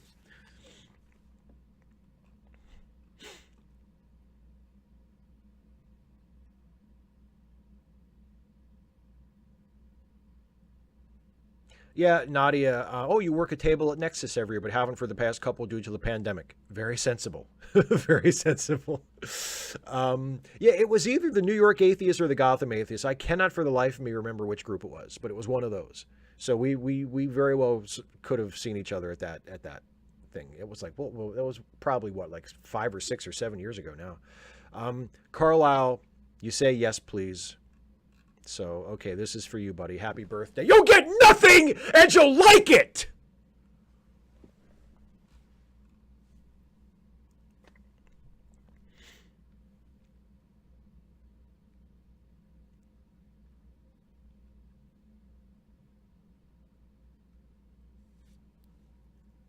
That's true, CMAC. Even if I'm bad at bowling, I'm still bowling. But if I'm below a certain threshold of ability with roller skating, I'm no longer roller skating in any sense. Yeah, I saw your eye rolls, John. I saw your. I feel like we were on the same. We were on the same wavelength with that one. And also, if I watched football, would I watch the XFL? No, no. I mean, I don't wish The Rock any ill. Like, I'm not hoping for him to fail, but no, I have no intention of watching the XFL, like, at all. Um,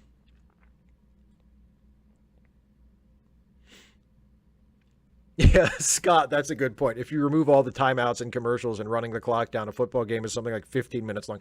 That's another reason why I don't really like it, right? See, I look, people who prefer football are often completely confused when I say that I hate football and find it boring, but I love baseball. And they say, how can you find football boring? Baseball is the most boring sport in the world. A lot of that is a matter of taste, right? You know, people like different things. But there's something just like the fact that a football game has 60 minutes on the clock and it usually lasts like 3 hours. Like a televised football game is like 3 hours and it's a 60-minute clock. A baseball game can last upwards of 3 hours too, but there's no clock in baseball. So you know going in, like this thing could be over in 2 hours. This thing could be like an all-nighter. You never know because there's no clock. So you know going in what you might be in for. Football, it lies to you every single time. They start the game, 60 minutes on the clock. You know you're not getting out of there in 60 minutes. It's a lie.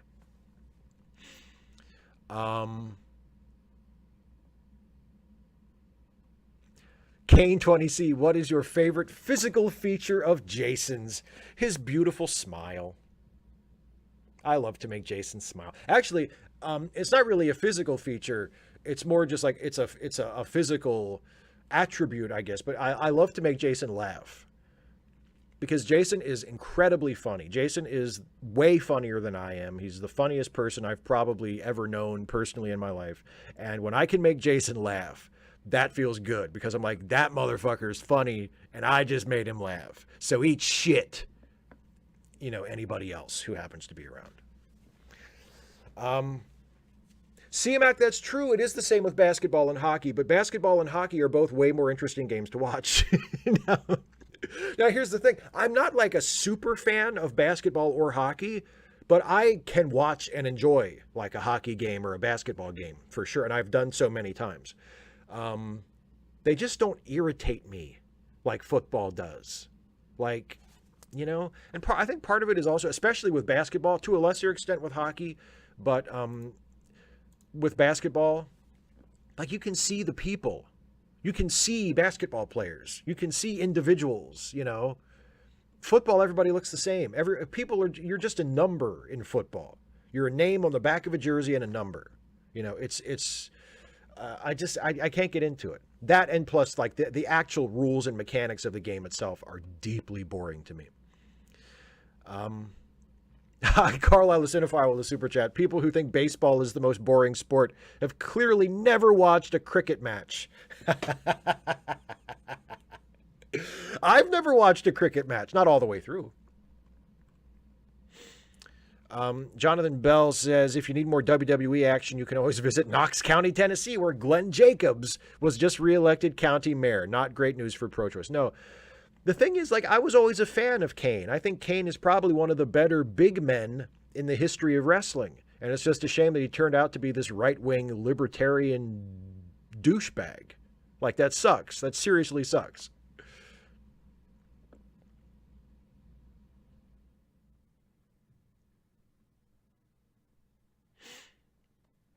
255 AD says, how do you think I should have reacted to opening arguments telling me they felt bad? I decided I was the one in the wrong and needed to do better. The message fucked with that self-narrative. I mean, I would have accepted their, if they were apologizing, I would have accepted their apology and just, you know, communicated that to them and left it at that.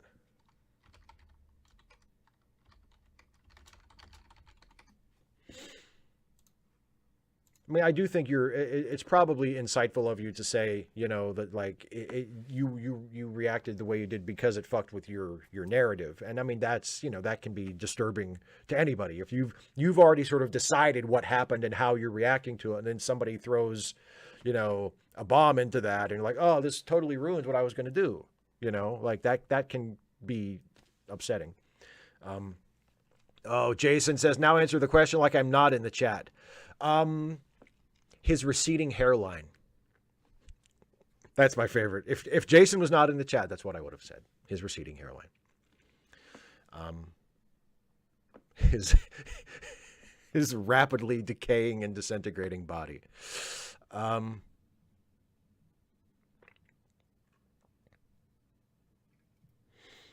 Radical Bacon asks, would I rather watch football or soccer? Soccer. Football. What is Kane 20C? What is my opinion of introducing a pitch clock to baseball? I'm not really a fan of that. I don't think that's necessary. But see, you know, a lot of people, the idea of the pitch clock is to keep the game moving, right? And yeah, if you want to make the game move faster, then a pitch clock is a great idea. But see, I've never really felt that. I've never thought that making the game move faster was a priority for me. Like, I think I watch a baseball game and I'm usually okay with the pace of it. Like, it doesn't bother me. I know going in that it will, a lot of this will be, there will not be a lot of activity, you know, that it will be a very sort of unhurried pace. And then there will be sudden rushes of action. Like, that's just how baseball works. And I like that, you know.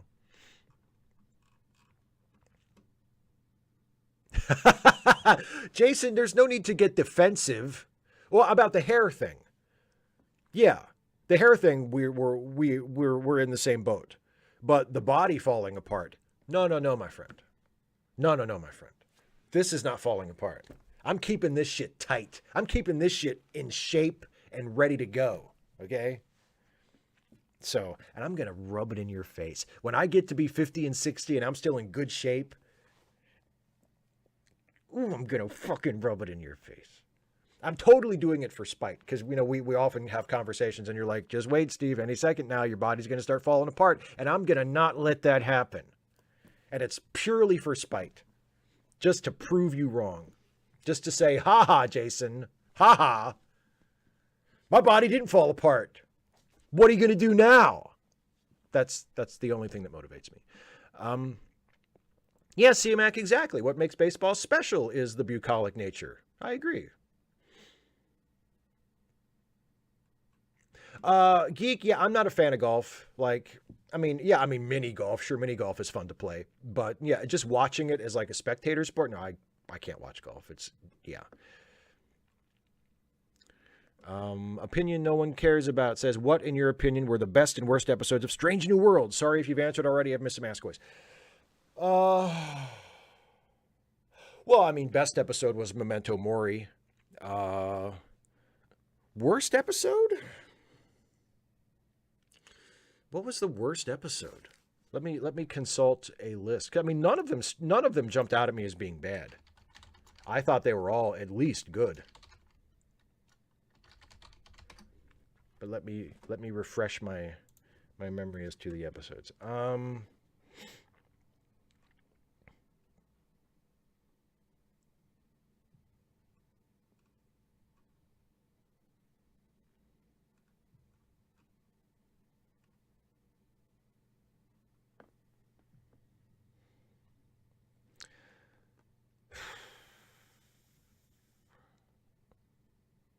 I mean, probably either Spock Amok or All Those Who Wander, the second to last one. Not because there's anything major wrong with. I think both of those are good episodes, but I just saw Jason's thing in the chat. Thank you for the video clip to play for you in the hospital when you're 50. You're welcome, buddy. Neither of those episodes are bad, but I think if I was forced to rate the whole season in terms of quality, they would end up at the bottom. Just because they were the ones that probably spoke to me the least, But again, I liked them both. Like, that was the thing. I thought it was a 10 for 10 season. I thought there was not a bad episode in the entire season. But if I had to pick the worst ones, it would probably be those.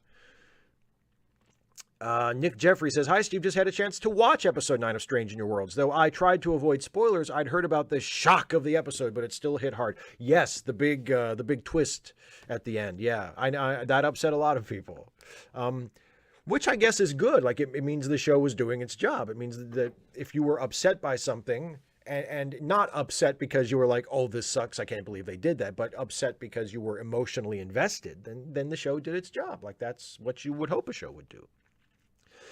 255 AD says, "How do you feel about evil Superman stories? Recently, I listened to a podcast that was basically, you can only make Superman evil if you totally change his personality."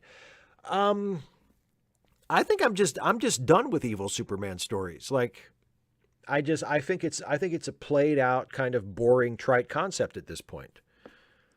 I'm not terribly interested. Like, if somebody came to me with a pitch and they said, "Okay, here's the story. Superman turns evil," like right there, my interest drops off. It doesn't mean it's impossible to tell a good evil Superman story, but I am not drawn to that idea, Knit and Crochet Tiger says, "What is the most dangerous creature in all of Star Trek? The horny Gorny? Both the best and the saddest episode of Strange New Worlds." The horny Gorny. Yeah, baby. I like it.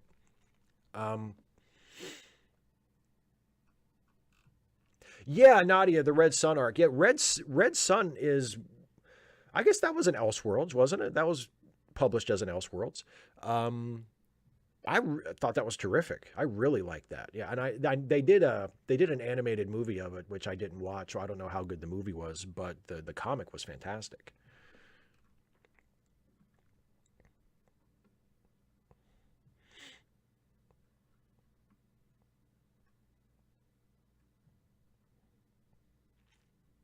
Oh, Kemp, I missed this one. Buck Bokai or Shohei Ohtani? Well, I mean, Buck isn't a pitcher, is he? Right? Isn't Ohtani? Ohtani's a pitcher too, right? Am I thinking of the right guy? Yeah, he's a pitcher and a hitter. Like, he's which is unheard of in the modern era. I mean, Buck was like an outfielder, wasn't he?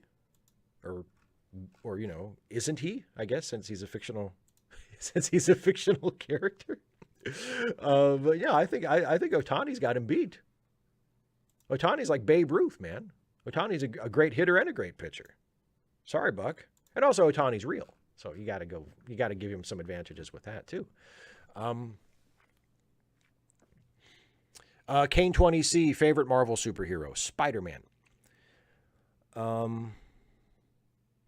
Jason says, "It's always evil. Why not apathetic Superman? Sitting at home watching The View in a dirty cape and underwear, eating Hot Pockets." See, that should be the remake of Superman 3, because that was kind of where they were going when he got the counterfeit kryptonite in Superman 3. He didn't become evil. He just stopped caring about people, Which you could argue, if you're Superman and you don't care about people, that kind of is unavoidably evil because you have the power to help all these people and you're just not. But he wasn't like aggressively evil. He just didn't give a shit about people. So that was kind of where they were going with it. Maybe if they had leaned into that a little more and made that part of the movie like more about that on purpose, maybe that would have been a better movie. Kemp, I don't know. Did Buck pitch? I don't know. I'm not sure.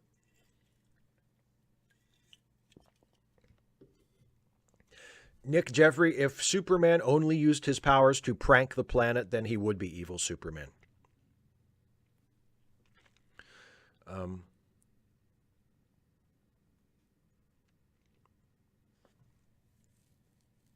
Well, Nadia,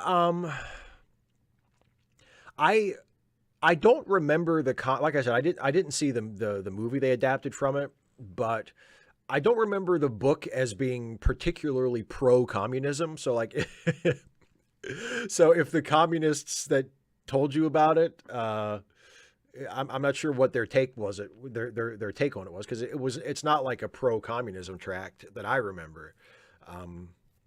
But it was a very good story. 25580 says, would a more interesting Superman subversion be he tries to do something good but ends up causing more death because no one can know all the consequences? Yes. That is the seed of a very interesting Superman story. That's always an interesting angle to take. With a lot of heroes, but with Superman in particular, because he is such the icon of goodness and heroism, you know. The idea of Superman trying to use his powers to do something good, but then inadvertently causing some even worse disaster than the one he prevents, like that is the potential for a great Superman story. Yeah, for sure. And way more interesting than Superman but evil, right? Superman becomes a Buddhist? Sure. You know, I guess you could do that. Superman joins the Baha'i faith. We could do a whole series of Superman joins different religions. You know, Superman becomes a Jain. Superman becomes a Sikh. Superman becomes a Jedi. Could be interesting. Superman joins the Church of the Flying Spaghetti Monster. We could do like a 12-issue maxi series of where every issue is Superman with a different religion. Superman in therapy. There you go, Radical Bacon. 255 AD says, like, suppose he stops the war in Ukraine, but then Ukraine turns into a fascist dictatorship. Yeah, something like that. That could be cool. I mean, again, like in one of the movies, in one of the lesser Superman movies, like Superman 4 would have been way more interesting if they had gone with that angle. Like, they kind of did that, but they personified it with Nuclear Man. The idea was, like, metaphorically, Superman is trying to do a good thing by getting rid of nuclear weapons, but he inadvertently creates this terrible threat in the form of Nuclear Man. It's sort of Nuclear Man can be read as a metaphor for the worst thing that would happen if Superman did all of that. But they go that angle, and it becomes this kind of cheesy superhero movie, instead of saying, well, okay, let's say Superman did get rid of all the nukes in the world. Let's say that happened. What could be a negative, unforeseen consequence of that Superman would then be responsible for, you know, or feel responsible for? Like that could be really interesting.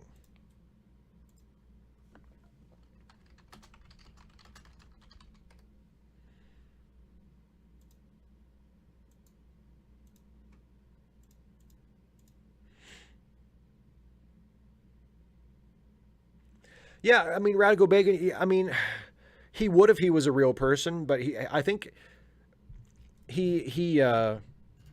Superman benefits from the Jessica Fletcher effect. You know, like Jessica Fletcher would have PTSD as well if she were a real person. You every single time you go to a new town, or you go back to your quaint, small Maine hometown, somebody gets murdered. And sometimes it's even someone that you know.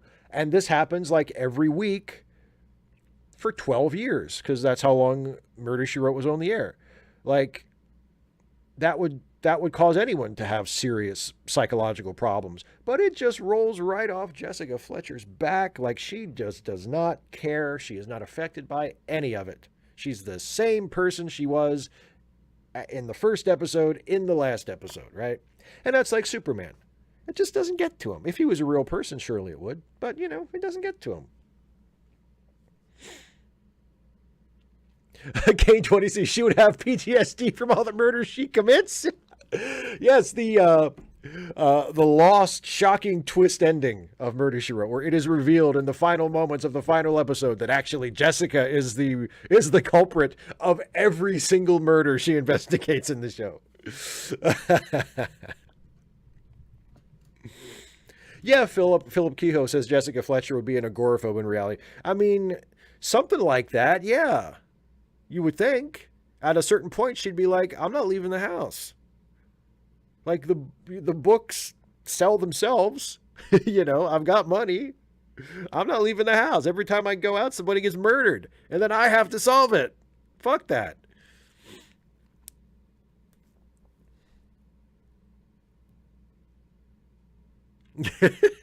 Jason, okay.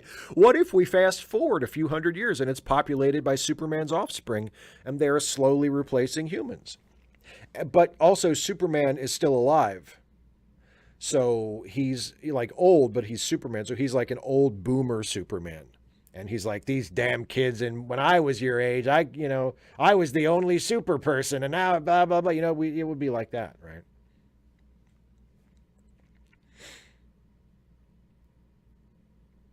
I don't know.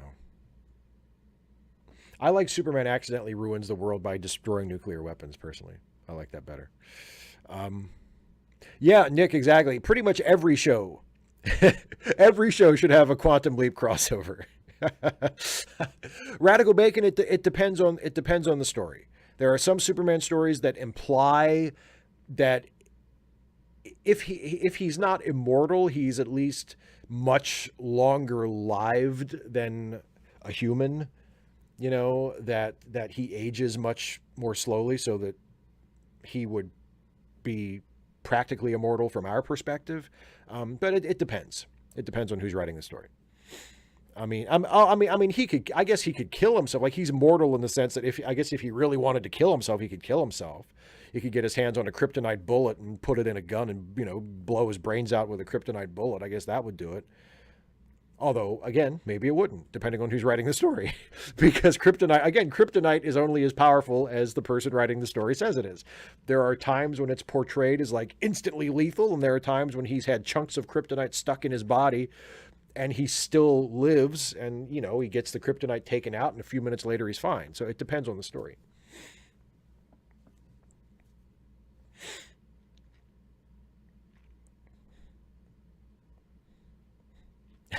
True yellow dart. Yes. Superman and his super seed is the actual great replacement. Now that's an angle on Jason's story. The remaining humans are like are using it to propel great replacement rhetoric for sure.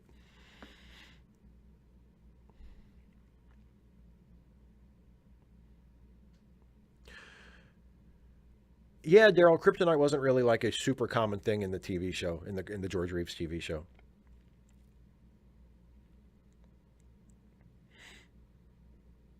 In fact, I really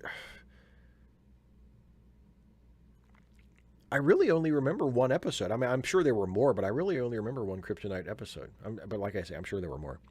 Uh, Jason says you can kill Superman by letting Warner Brothers control his IP. Boy, that's what my video on Monday is about, buddy.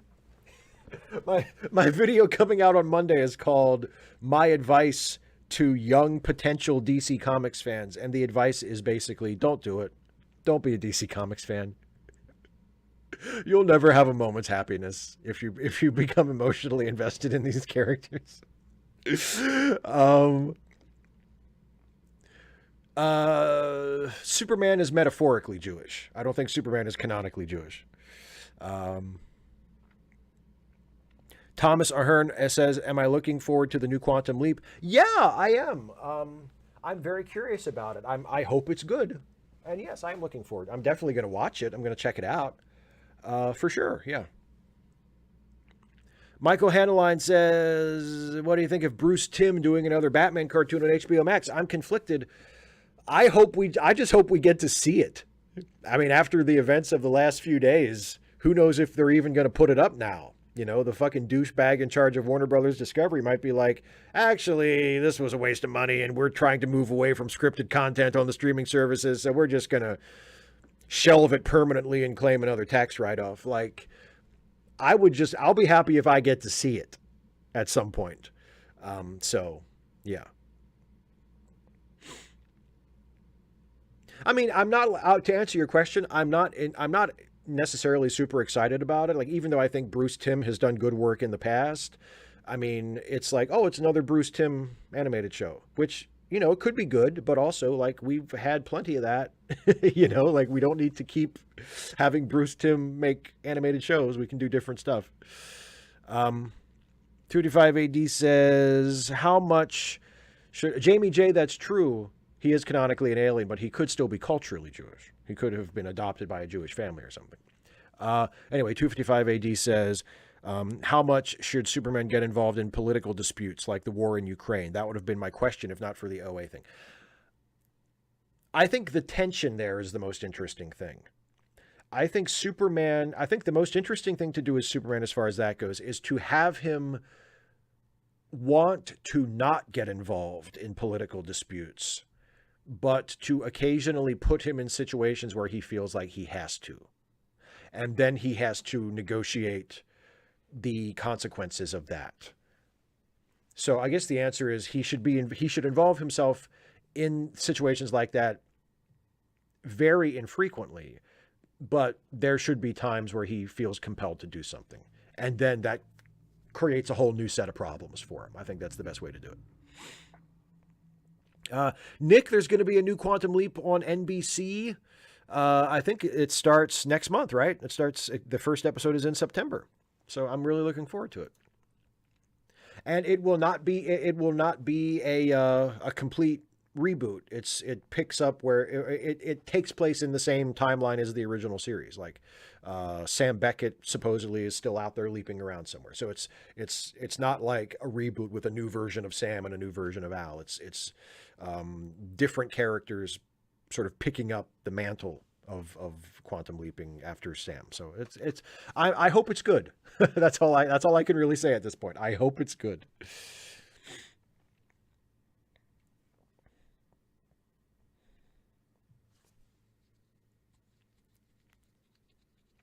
Well, Michael, yeah, I mean, he never used to do that. I think Bruce Timm's thing is sometimes when he is given the creative freedom to do things that are a little bit more adult, he overcompensates because I think there's part of him, and I don't know this about him. This is just me sort of drawing a conclusion from his work. And you're right, he has done this a time or two before.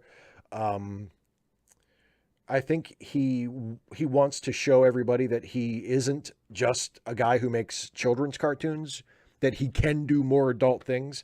And the problem is the times when he has done more adult things, like the Harley Quinn animated movie where Nightwing sleeps with Harley, or the Killing Joke adaptation where Batman sleeps with Batgirl, like it just comes across as really unsophisticated and adolescent. And you know, it's like, dude, you don't need to do this. Like you're coming across as like a teenager with something to prove here. You know what I mean? Like, if you can't do it, don't do it. And apparently, if this is any indication, you can't do it. So, you know.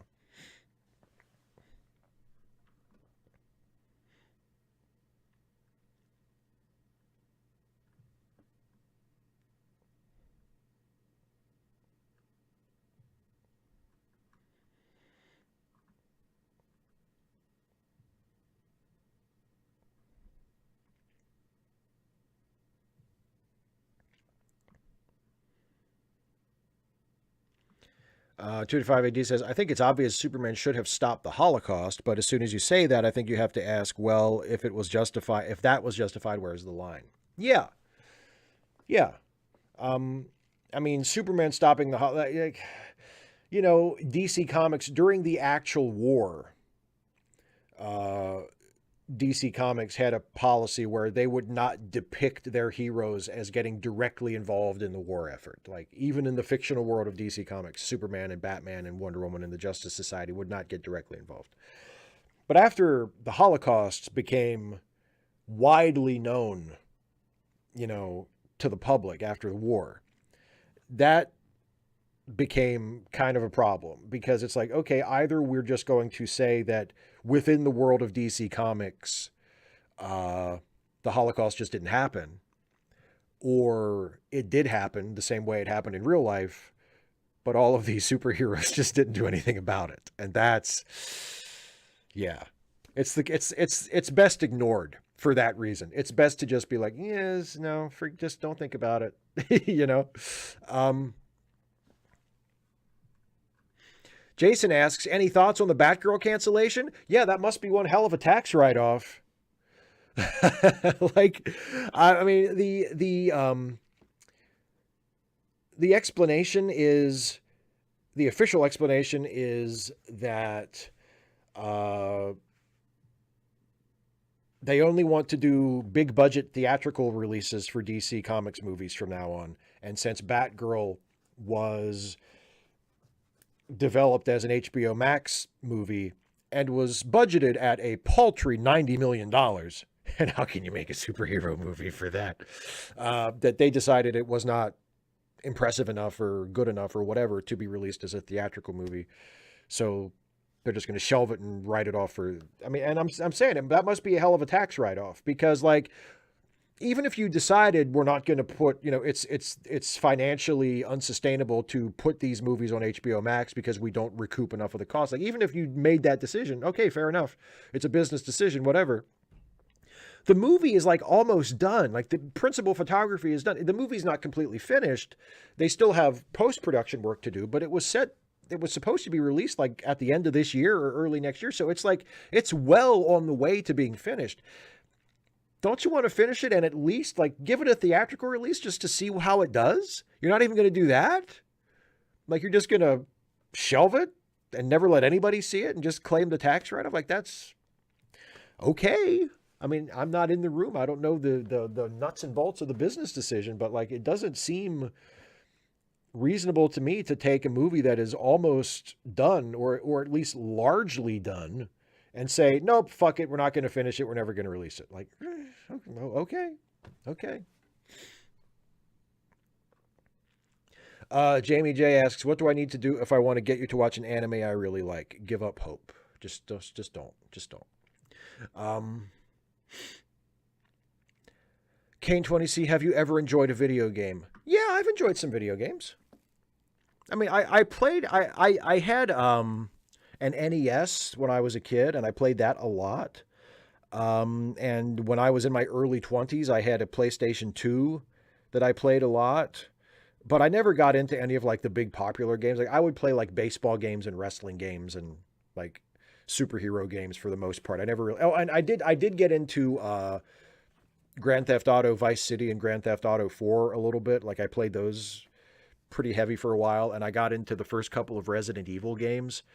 But other than those, like, I've never played Call of Duty. I've never played like what's the fucking like Half-Life or Halo or I don't know. I think of another popular video game from like the last 10 or 15 years. Like, I've never played, you know, but I'm not like a big gamer. I'm not like a super fan of video games, but I have played and enjoyed video games in the past in my life. Yes. One last question, and then I'm going to wrap this up because we're past 8 o'clock and it's time for me to finish this and do something else. Geiger68 says, when did you start reading and collecting DC Comics? I started reading and collecting them as like a consistent thing in probably 1990, the year after the first Batman movie came out. And I was in Toys R Us with my mom, and I saw they had some issues of Batman that they had kind of packaged in like a 3-pack. And it was like it was like issues of the regular monthly Batman comic. And it was like 3 of them for a reduced price. And I was like, ooh, you know, and I bought those and read those. And I was like, this is good. Like, I was familiar with Batman already from like cartoons and the movies and the old Adam West show and stuff. So like, I knew about those various versions of Batman, but I had never really got super into the comics. But that was when I started getting into the comics. It was in around 1990, I think. Yeah, Fortnite. There you go. Fortnite, Fallout. Yeah, never played any of those. Anyway, that's it for the questions. That's it for the show. I want to remind everybody, first of all, if you want to support my work here on YouTube, you can become a patron by going to patreon.com/Steve Shives or becoming a channel member by clicking the join button. One of the benefits of being a patron or a member is you can submit a question ahead of time for these Ask Away live streams. I answer questions from patrons and members first thing in the first part of the show. So take advantage of that, and also, help me continue doing this. I could not do this without the support of patrons and members. So if you enjoy my YouTube work, please consider becoming a patron or a member. Also, don't forget that in addition to the YouTube stuff, I am the co-host on a couple of awesome podcasts. There is the Late Seating podcast, where Jason and I take a look at a classic movie and see if it deserves whatever reputation it has, be it good or bad. Our most recent episode is our review of the classic silent film City Lights, one of my all-time favorites. Jason didn't really care for it that much. And our next episode, which goes up next week, in which we are recording this weekend, will be our review of the Super Mario Brothers movie from 1993. So that'll be interesting.